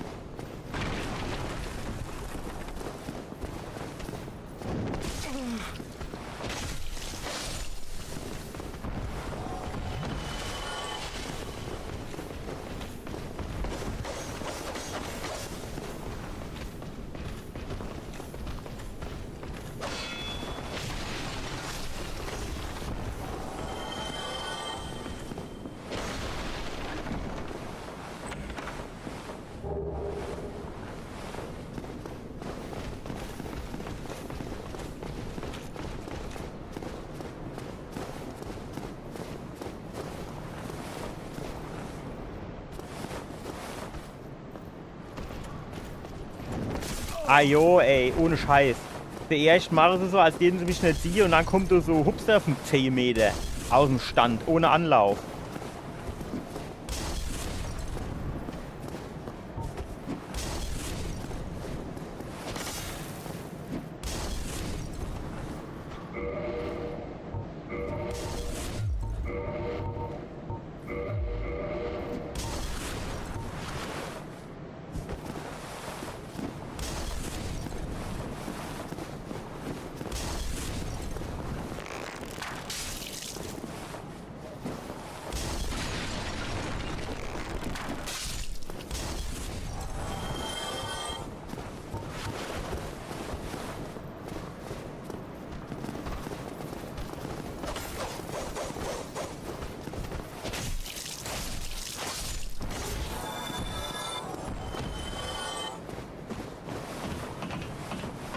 Bullshit.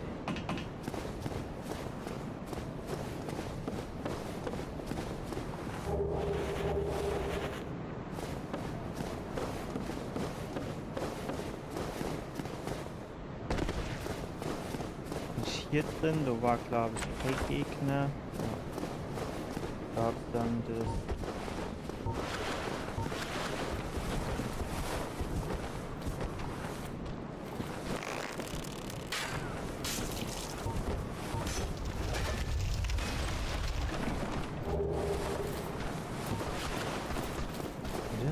Ich weiß gar nicht, ob ich eben das Goldharz aufgenommen hatte.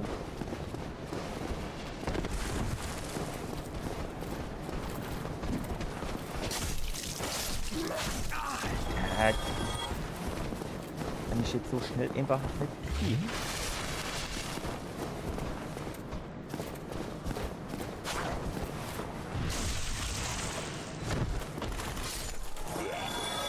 Ich muss sagen, mit dem Dieb ist es echt deutlich unsouveräner als mit dem Bandit. Der macht dann, keine Ahnung, fühlt dann einfach weniger Schade und so.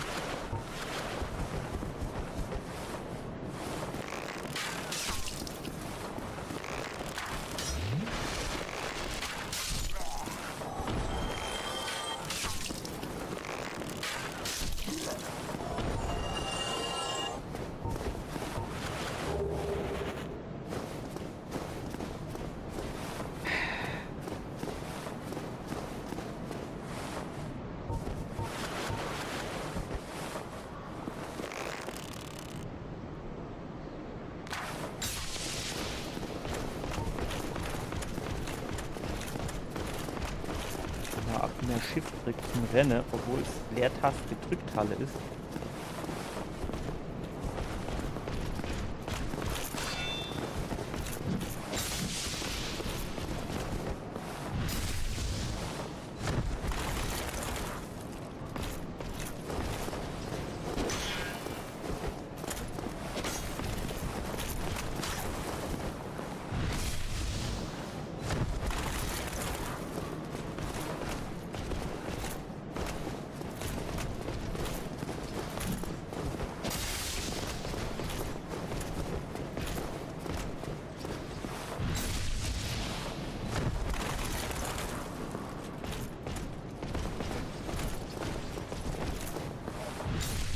Könnte halt echt sein, dass ich so aus Versehen die Blockbombe gehabt habe und dass es deswegen nicht gebacksteppt hat.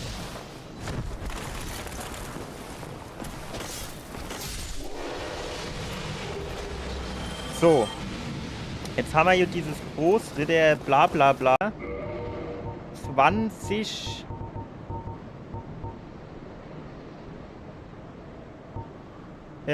Stärke. Ah, und 18 Beweglichkeit.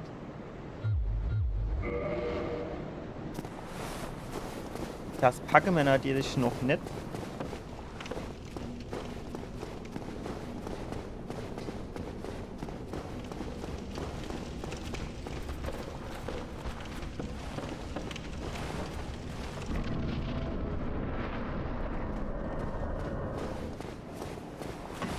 Das sind quasi 6 Level auf Stärke und 3, also 9 Level wäre das.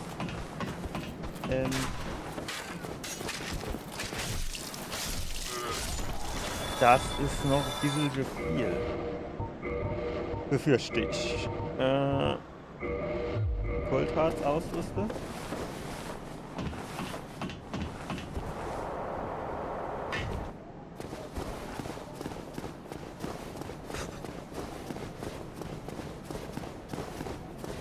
Hat das jetzt noch nicht gereicht?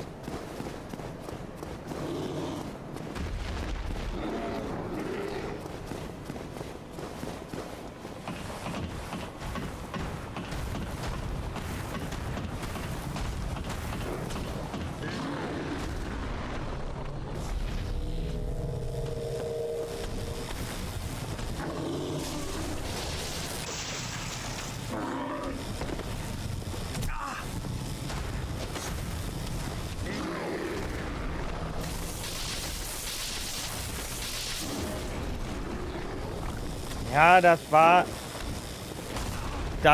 mit dem Anna deutlich leichter mit dem Krieger. Der Dieb, der hat doch eigentlich mehr Beweglichkeit, also mehr Beweglichkeit als der Krieger. Der müsste doch eigentlich mehr Schaden machen. Der hat da viel weniger Schaden, das verstehe ich nicht. Weil dieses Schwert hier, das skaliert doch mit Beweglichkeit. Also ich verstehe das nicht.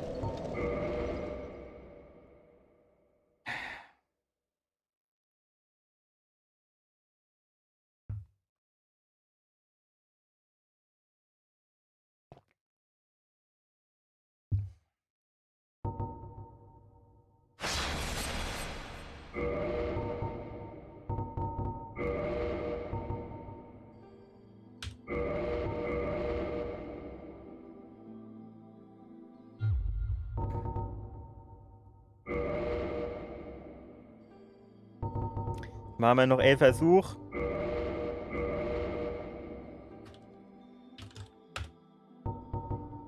Und dann war es das für heute.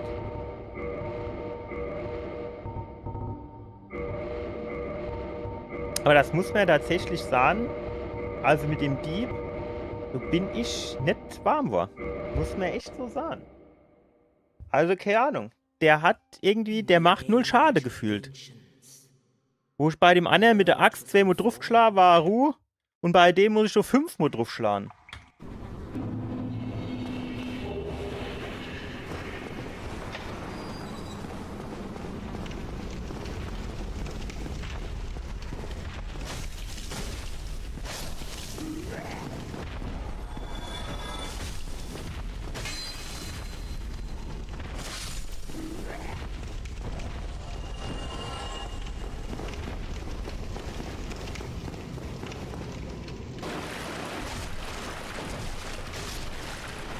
Problem ist halt ein bisschen dieses, ob ich dieses Schwert von dem schwarzen Ritter bekomme, das weiß man halt erst relativ spät, ne?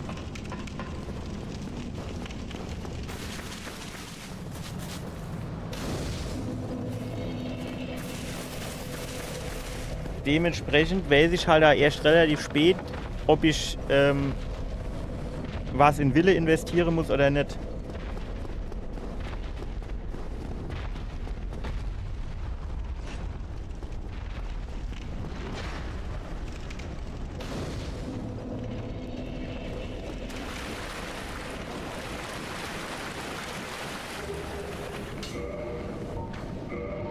Der Bandit ist einfach schon die geile Klasse, muss ich jetzt echt nur sagen.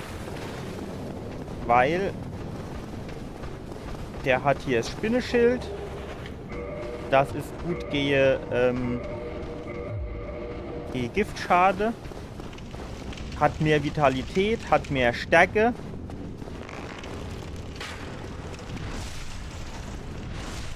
Macht dementsprechend auch mehr Schade. Was hat denn eigentlich die Axt hier? Die hat 800 kritisch.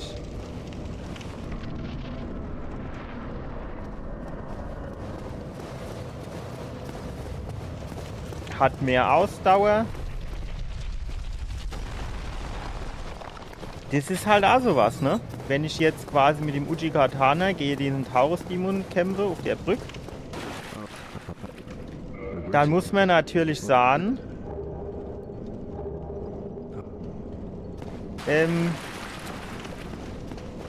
durch die mehr Ausdauer kann ich halt unter Umständen einen Schlag mehr machen.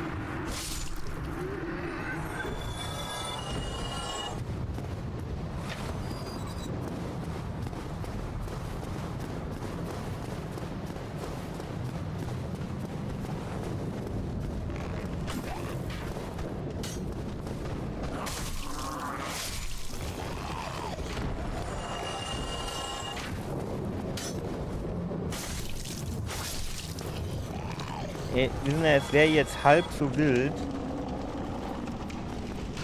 so zu sterben, wenn ich nicht diesen ganzen Scheiß am Anfang nochmal machen müsste.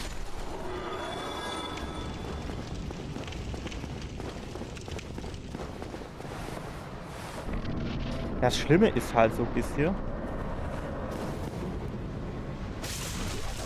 ich sterbe halt die ganze Zeit auch an Stelle, wo ich davor quasi,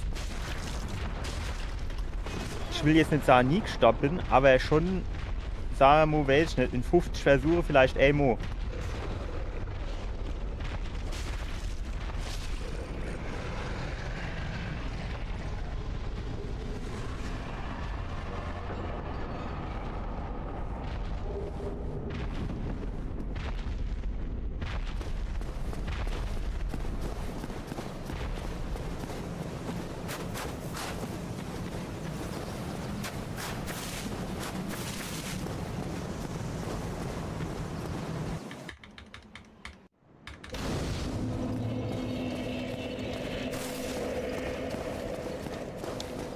Halt schon ärgerlich.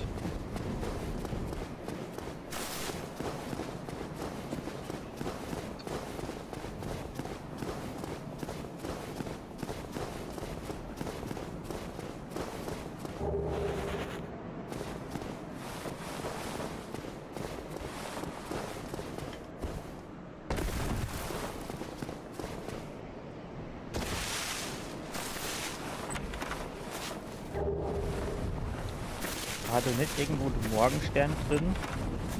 Der war wohl auch ganz okay.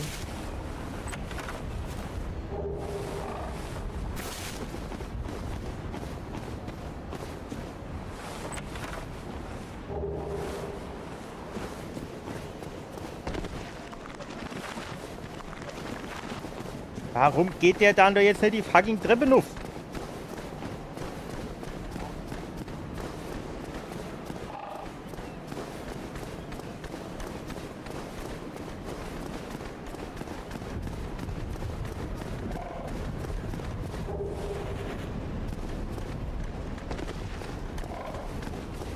Ich glaube aber, der Ton ist echt jetzt mittlerweile ein bisschen besser.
vielleicht auch sowas.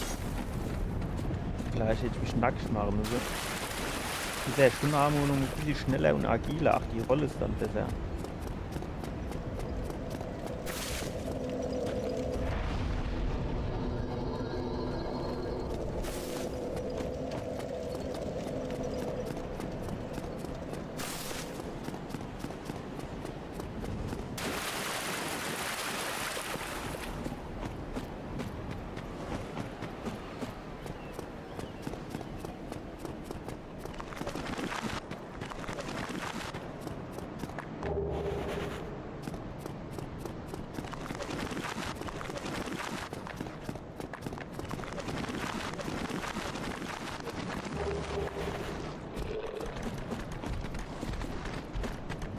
Hier war irgendein Speer, den ich eigentlich meines Erachtens nicht brauche.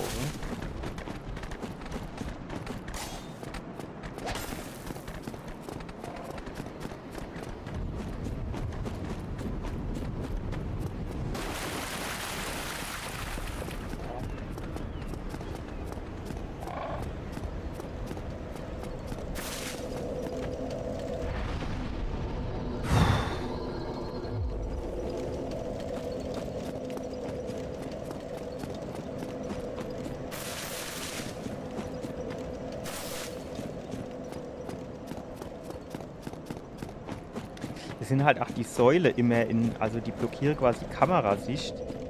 Das heißt, du kannst ja auch ruckzuck so mal in die Linse rausfallen. Ist mir jetzt Gott sei Dank noch nie passiert, aber ich habe immer ein bisschen Schiss, wenn ich da mehr gehe.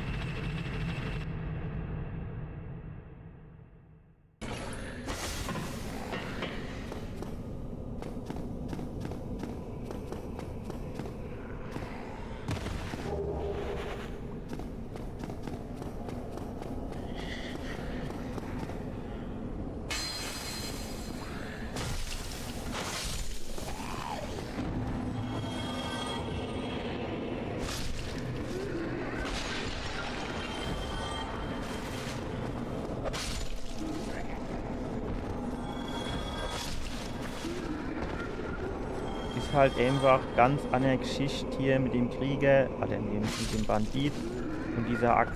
Es ist echt ganz andere Spielerei. Up, Schlag, was ist er?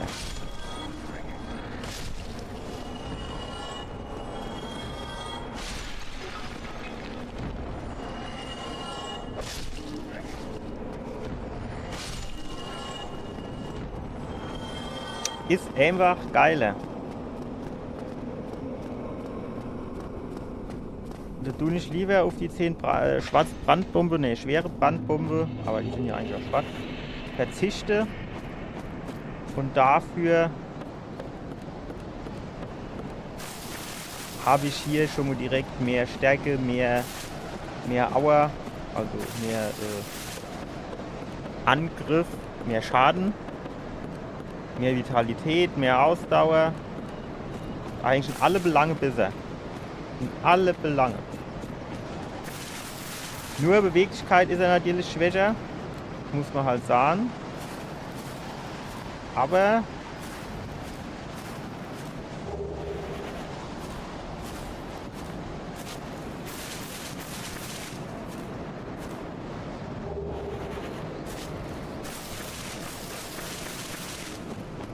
hatte ich hier mal, ich habe mir extra mal Excel-Tabelle gemacht, um quasi die Level zu bekommen, die ich haben will. Ja, müsste ich quasi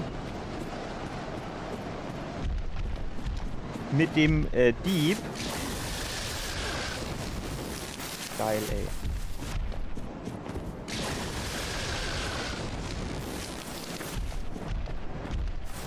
Das jetzt ist auch noch nicht ein einziges Mal passiert, dass der quasi mich mit seinem Blitz getroffen hat, wenn ich dort rechts dran vorbeilaben will. Geschweige denn, dass er mich dann wieder mit seinem scheiß Flügel geblockt hat, hat mich jetzt nur gewundert, dass er mich nicht rechts runtergeschmissen hat.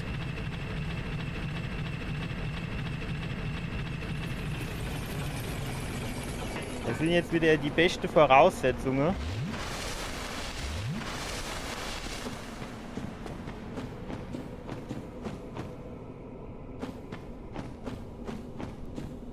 beste Voraussetzung, jetzt hier wieder diesen schwarzen Ritter aufs Ganze nehmen.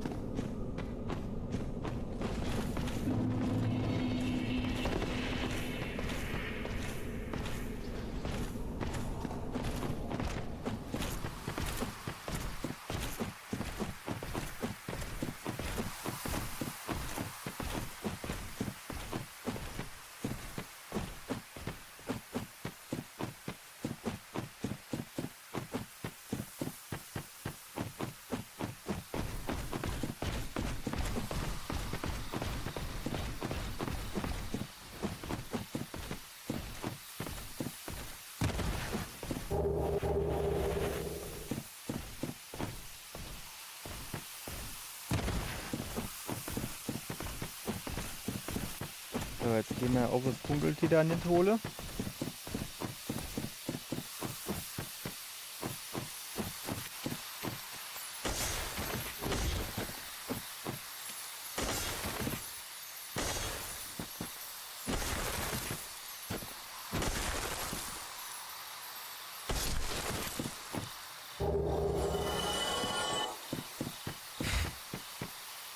Jetzt holen wir uns das Graswappenschild. Darf man aber nicht vergessen, wir müssen hier den Heimkehrknochen ausrüsten. Ohne jetzt ein bisschen Acht davon, ob der schwarze Ritter eigentlich schon wieder so weit runtergelaufen ist, wie ich das gern hätte.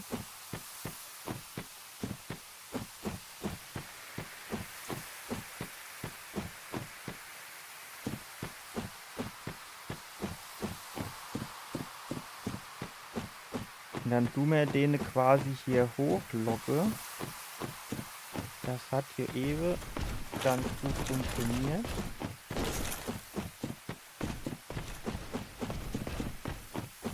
Hierher.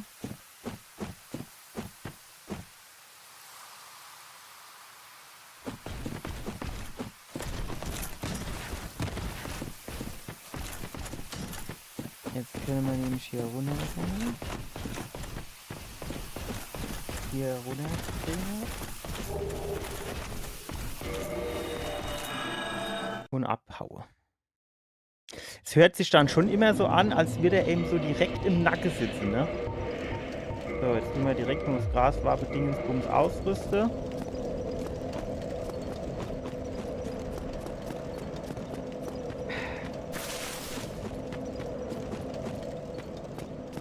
Ah ne, der Heimkehrknochen brauchen wir noch.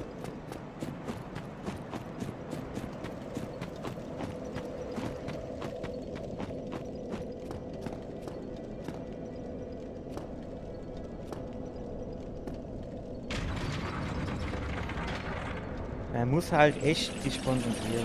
So führt hier Weg dran vorbei.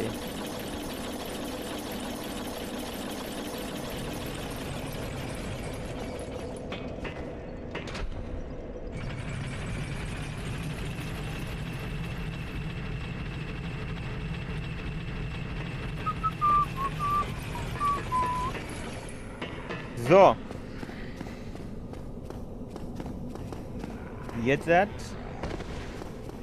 wird's wieder lustig mit den Geister. Die Geister, die ich rief. Mehr oder weniger im wahrsten Sinne des Wortes.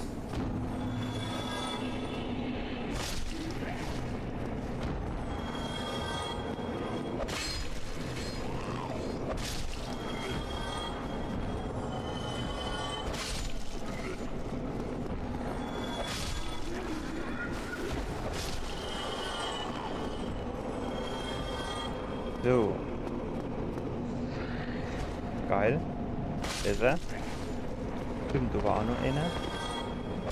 Geil. Dieser Schlag von Uhr, wie ich den jetzt gemacht habe, weiß ich aber eigentlich auch gar nicht so richtig.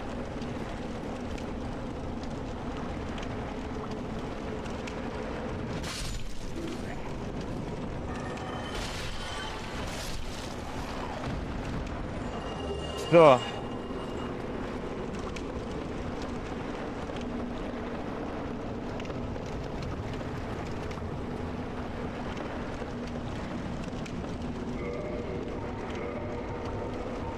Wanderfluch. Einmal ausrüsten.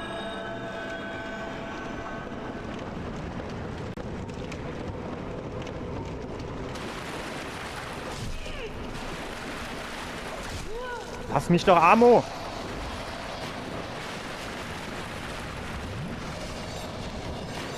Ja, natürlich, jetzt bin ich tot.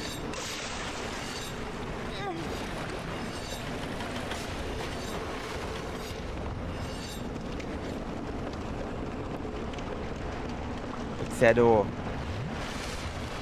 Ja, dann gehe ich lieber auf Nummer sicher und habe die volle Energieleiste, wenn ich ehrlich bin.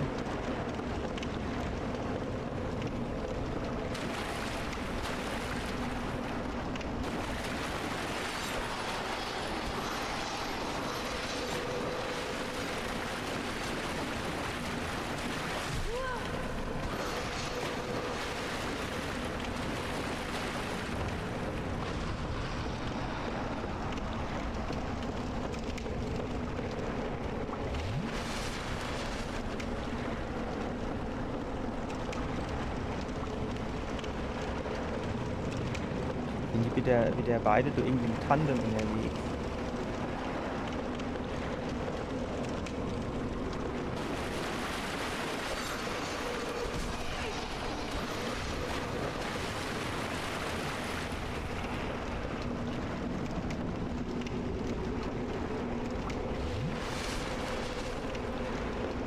Ich saß, wie es ist, das lief alles schon deutsch flüssig. Ja, gut. Ich glaube, dann hatte ich aber auch immer so aufgelevelt, dass ich Artorias Schwert schon benutzen konnte und habe dann natürlich auch deutlich mehr Schade gemacht, würde ich mal behaupten. Da habe ich ja 80 normale plus 80 Magieschade gemacht.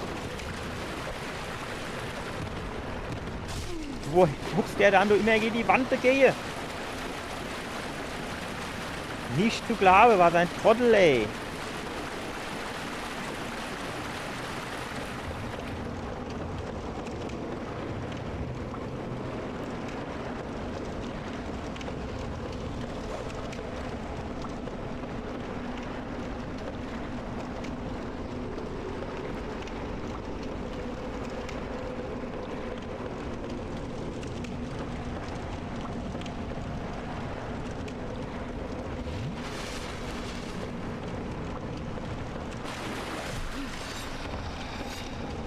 Ich verstehe ja nicht, warum der seit Neuestem nicht mehr in der Lage ist, hinzurennen und einen Schlag zu machen. Das hat vorher immer funktioniert.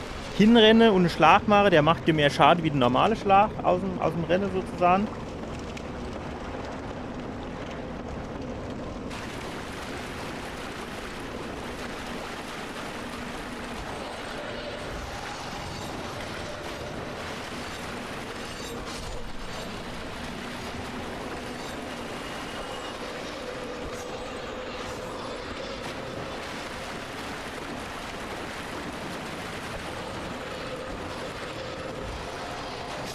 Endlich!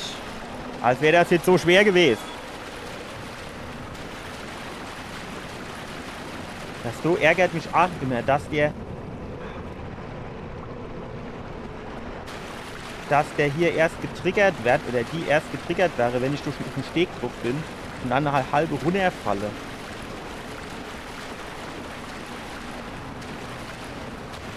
So, ich soll mal Shadow herkommen. Shadow Richtung Steg.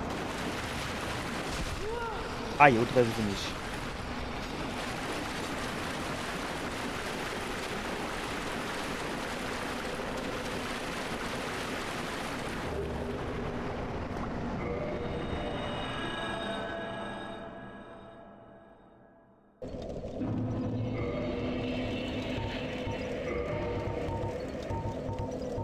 Menschlichkeit, war das nicht weiter oben?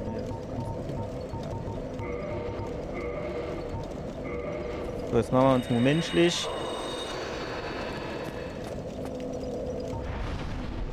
Erhöht auch die Drop-Chance.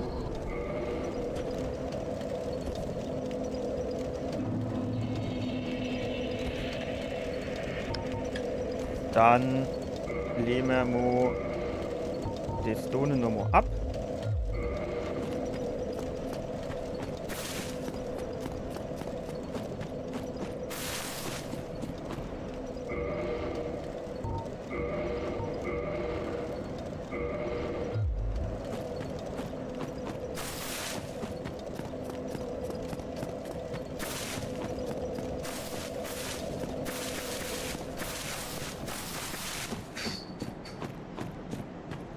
Ach so, warten wir.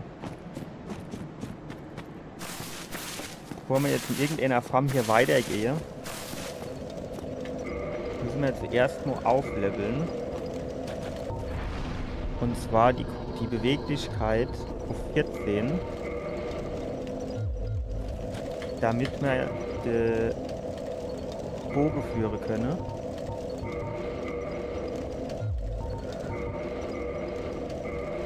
Den brauchen wir nämlich auf jeden Fall.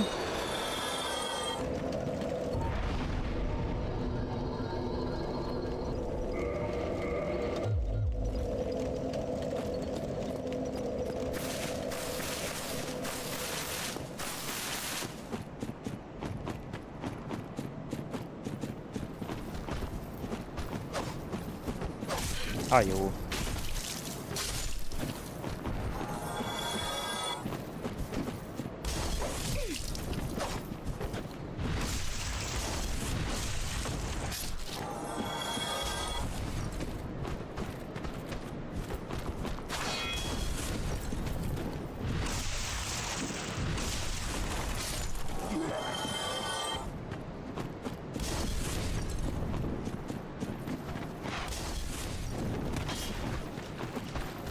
Nein!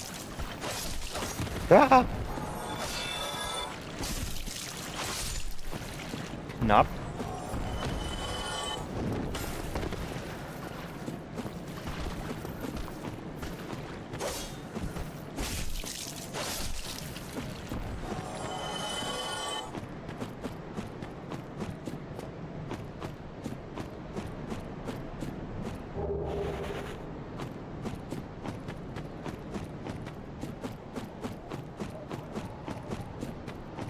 Zu knapp.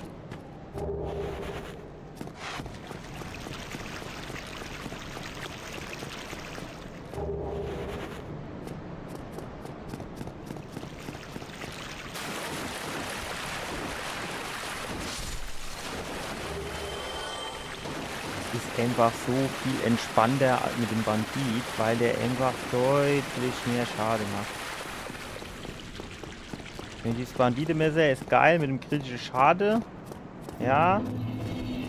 Also sagen wir mal.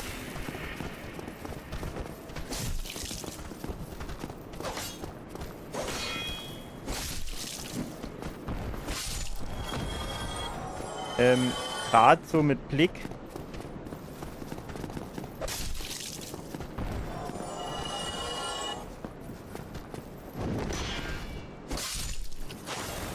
Gerade so mit Blick auf, wenn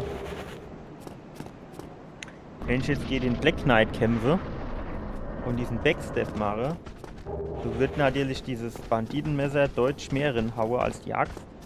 Schätze ich mal. Aufgrund dem höheren kritischen Schade.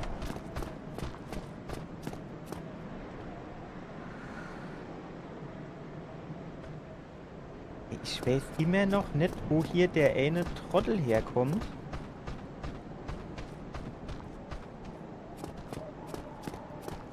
Der du immer so irgendwo herkommt.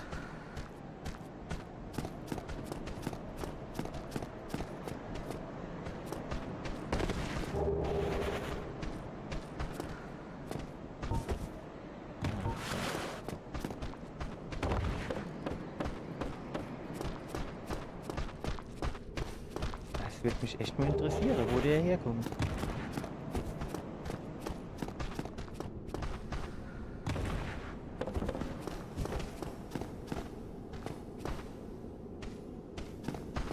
Der muss mich ja auch irgendwie dann irgendwo sehen. Verstehe ich nicht.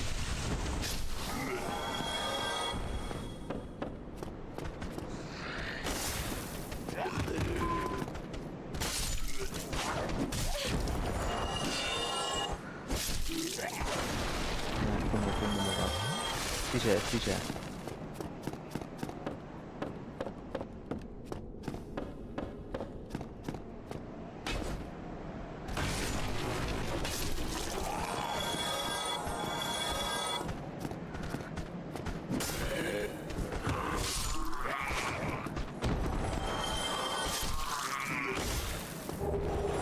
warum mache ich bei denen jetzt One-Hit? Das habe ich ja vorher bei denen eigentlich nicht gehabt, ne?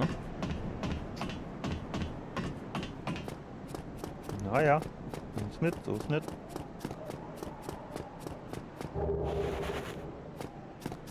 So, Menschlichkeit.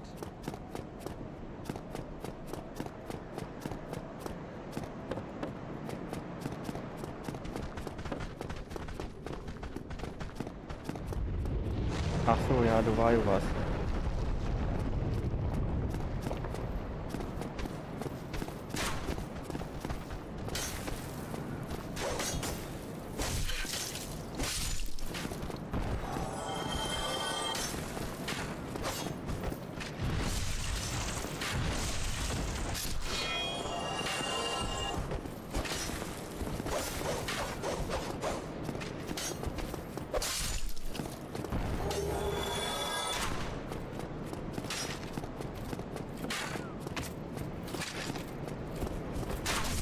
Guck mal, wo der hingezielt hat und wo der Pfeil angeflohen ist.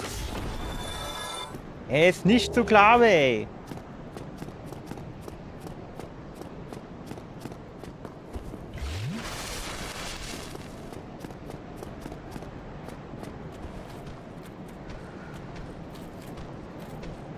Komm her jetzt. Hopp. Zack, zack, zack. Ich hab nicht ganz Tag Zeit.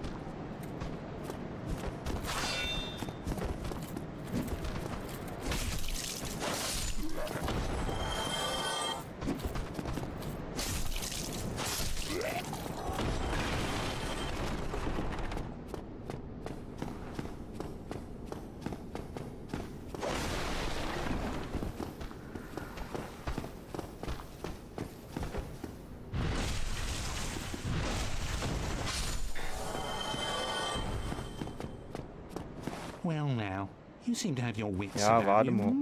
Then you are a... Bevor wir jetzt hier, wir müssen erst,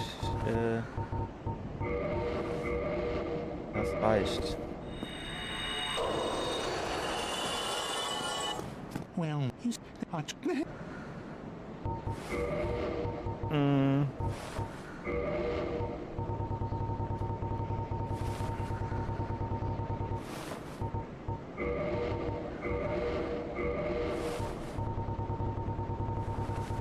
Guter Falsche.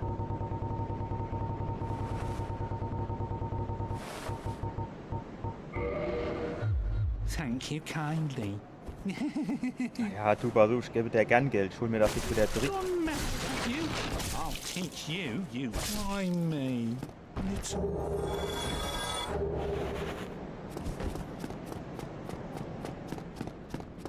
Ich weiß jetzt nicht, ob man den irgendwie im späteren Verlauf von dem Spiel nochmal in irgendeiner Form quasi,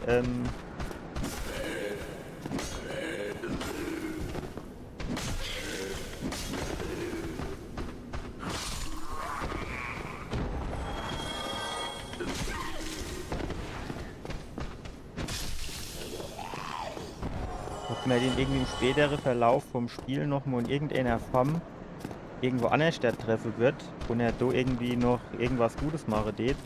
Und wenn er hier deswegen besser nicht umbringen wird. Keine Ahnung. Aber so geht's halt auch. Da haben wir hier direkt Fuji am Start.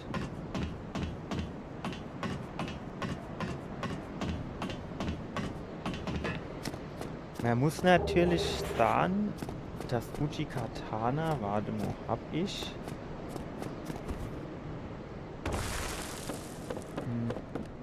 Nee, ich glaub nicht. Ich hab hier auf Wille, du skalier das hier nicht. Also für, wenn ich diesen Lightning-Schade drauf mache, für Taurus Dämon. Ich habe die ganze Zeit auch nur hier auf 14 skaliert. Und dann,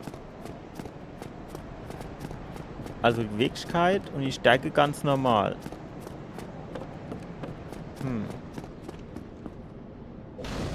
Weiß ich nicht.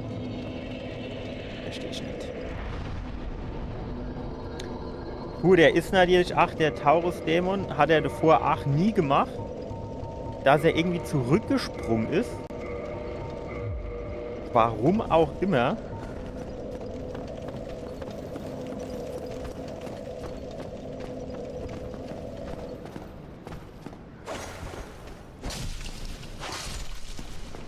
Hier oben die scheinen mehr aushalten. Gut, ich weiß nicht. Ich glaube, ohne die hatte, glaube ich, auch gar keine Rüstung am Start, oder? Wahrscheinlich war das deswegen von Hits. Und die hier, die haben ja alle gar so Rüstung.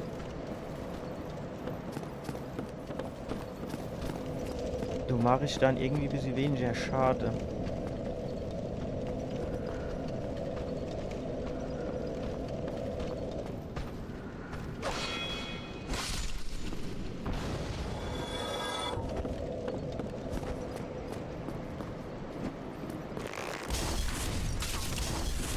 Aber ich mache natürlich hier mit dem Bogen jetzt auch weniger Schade, ne?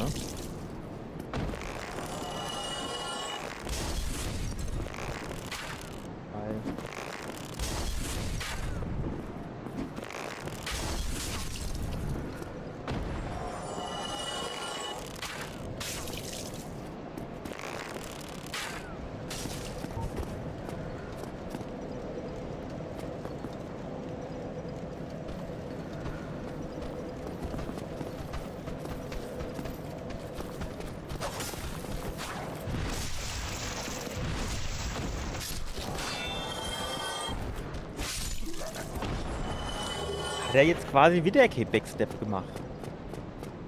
Also das verstehe ich echt nicht so ganz, woran das dann quasi liegt. Weil ich mache normalerweise, bevor ich den Backstep mache, immer das Schild runter.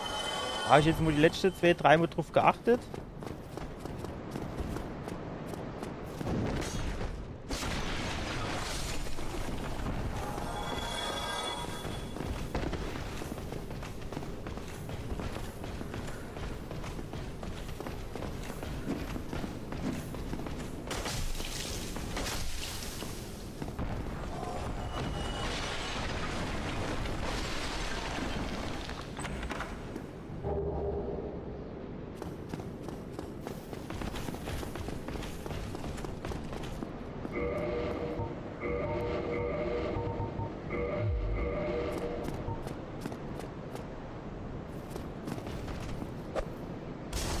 Geil.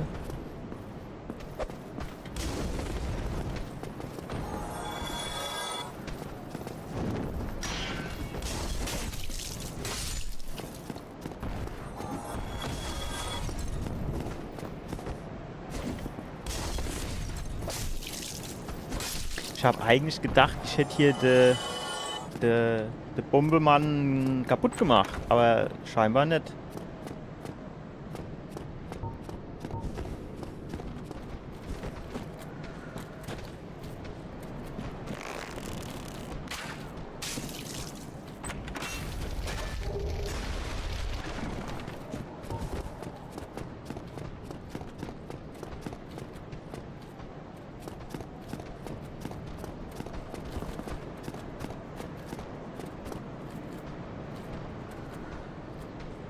Der andere müssten ja eigentlich nur überholen.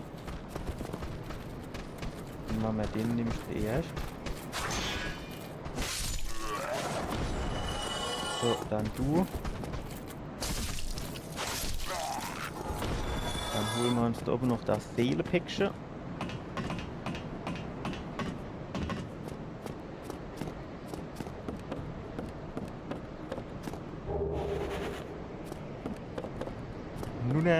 Nunne.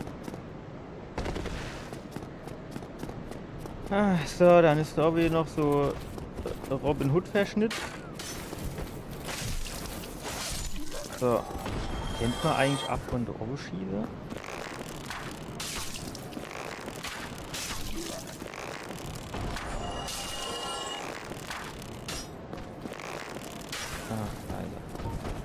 Ja gut, wenn der da hochkommt, der kann ruhig da hochkommen.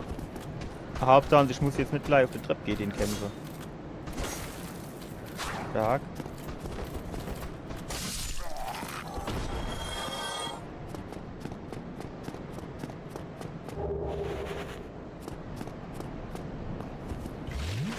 So.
Warum kann das nicht immer so gehen? Ich meine, ich will jetzt nicht der Tag vorm Abend lobe, aber bisher klappt es an für sich ganz okay. Ich hätte noch ein bisschen mehr in die Mitte komme, dass ich vernünftig Specksteppen kann.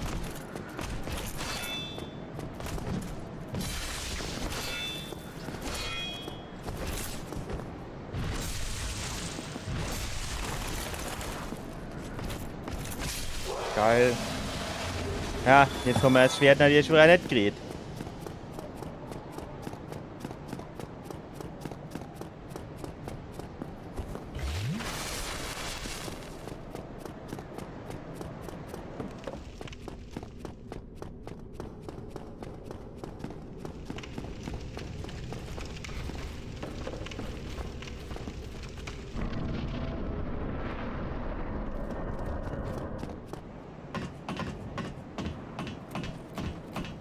Ärgerlich.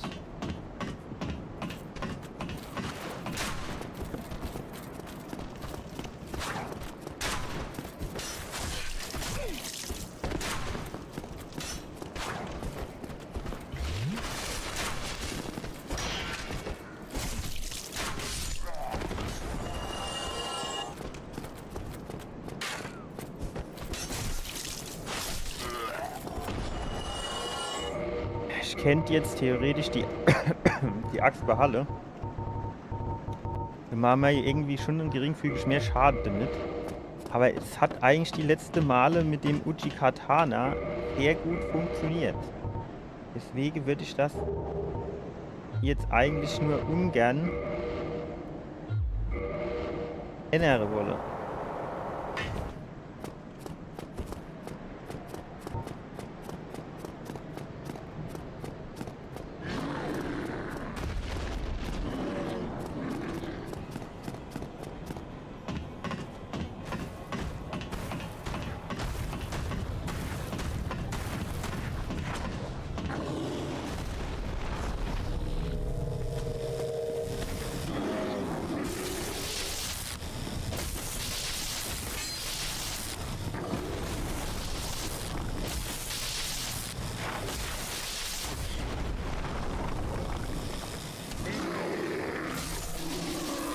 Knapp.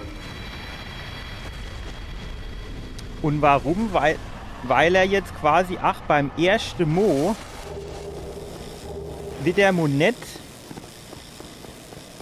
den richtig von oben getroffen hat und dadurch quasi nicht die Hälfte von der Energie abgezogen. Oder, ja, ich weiß nicht, ob die Hälfte ist, aber fast die Hälfte. Verstehe ich auch nicht, warum er den manchmal quasi nicht vernünftig treffen tut.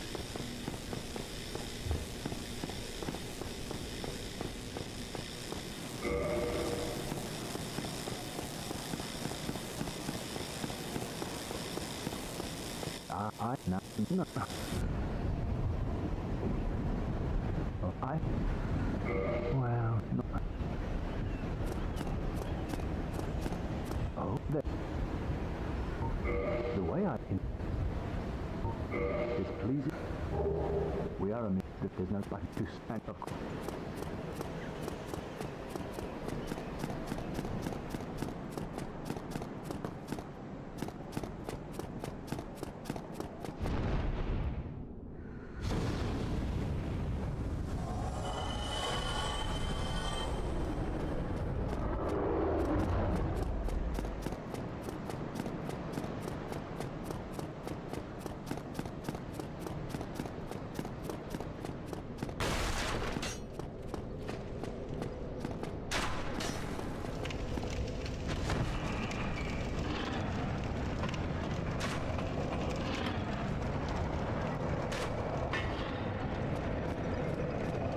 So, nochmal volle Flasche Aufladungen.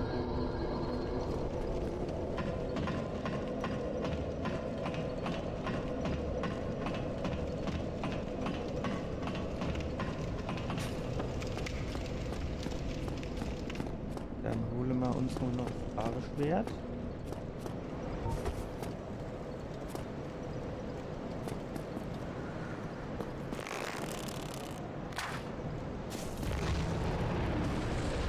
Dauert jetzt wieder seine Zeit.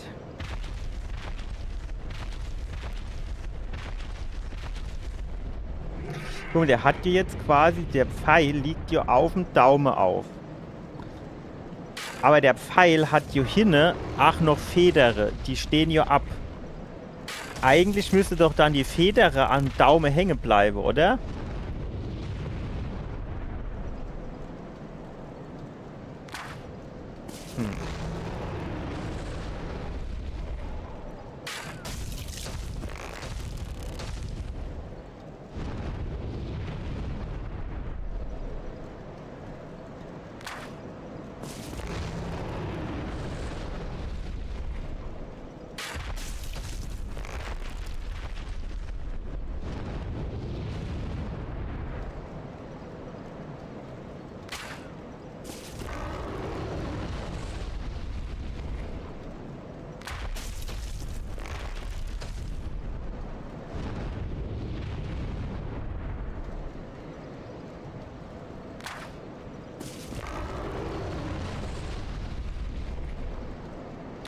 Das ist natürlich schon jetzt eine langweilige Stelle, wenn du 20 oder 25 Pfeile, in denen seine scheiß Schwanz drin jagen muss. Aber naja. Ich meine, normalerweise brauche ich das Dracheschwert hier nicht unbedingt.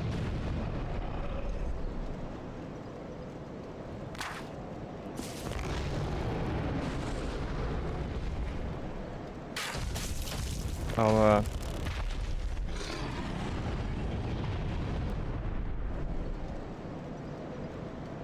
was soll's.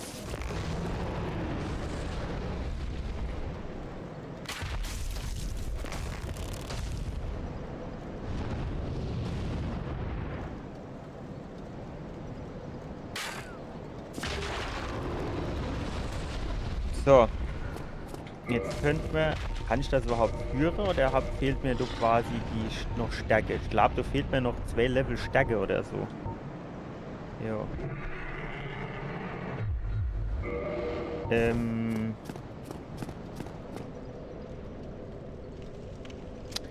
Hi, The Dark Souls Knight.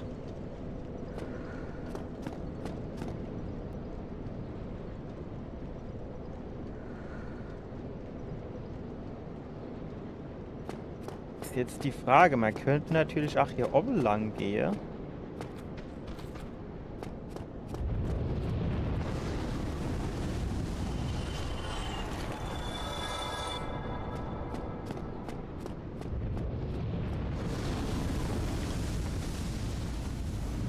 Der hat hier 100%ige kleine Scherbe getropft, die hätte ich gern.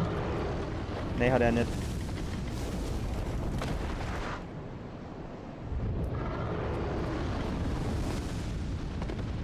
Knapp. Hi.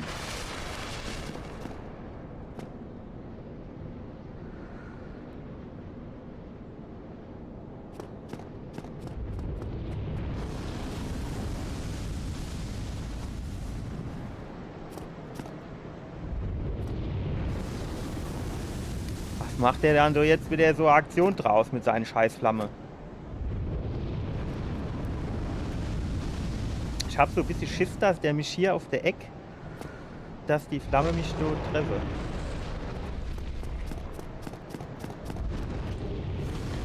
Nein!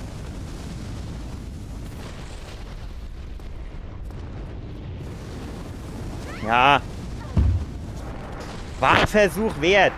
Das hat irgendwie, muss ich sagen, einfacher ausgesehen beim, ich glaube, ich weiß gar nicht, bei wem das war. Bei irgendeinem YouTuber habe ich das gesehen, dass er das so gemacht hat. Dann ist er so dran vorbeigelaufen, aber der hat deutlich seltener quasi die Flamme, die Flamme rausgehauen. Der hat irgendwie gefühlt, der hat irgendwo die Flamme gemacht, dann hat er sich dann auf die Ecke gestellt und dann hat er dort quasi 5 Minuten gewartet, bis der runtergeflogen ist und dann ist er an dem vorbeigerannt, da hat er keine Flamme mehr gemacht und nix. Oder vielleicht noch Mo, aber nicht so schnell hintereinander. Naja.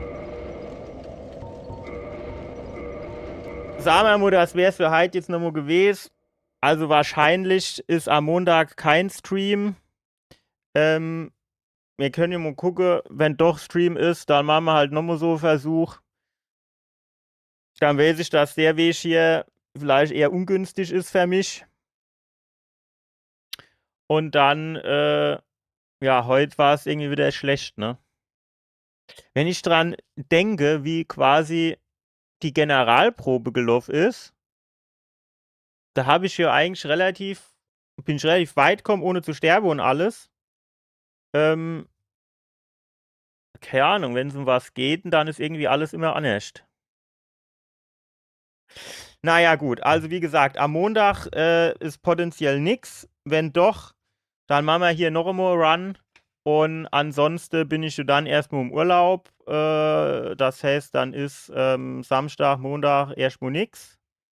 Und dann müssen wir halt noch mal gucken, was wir dann machen. Wie gesagt, ich tendiere zu Bloodborne. Aber man könnte natürlich auch Claire Obscure spielen.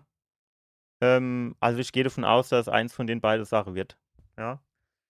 So, ich wünsche euch dann auf jeden Fall noch ein schönes Wochenende.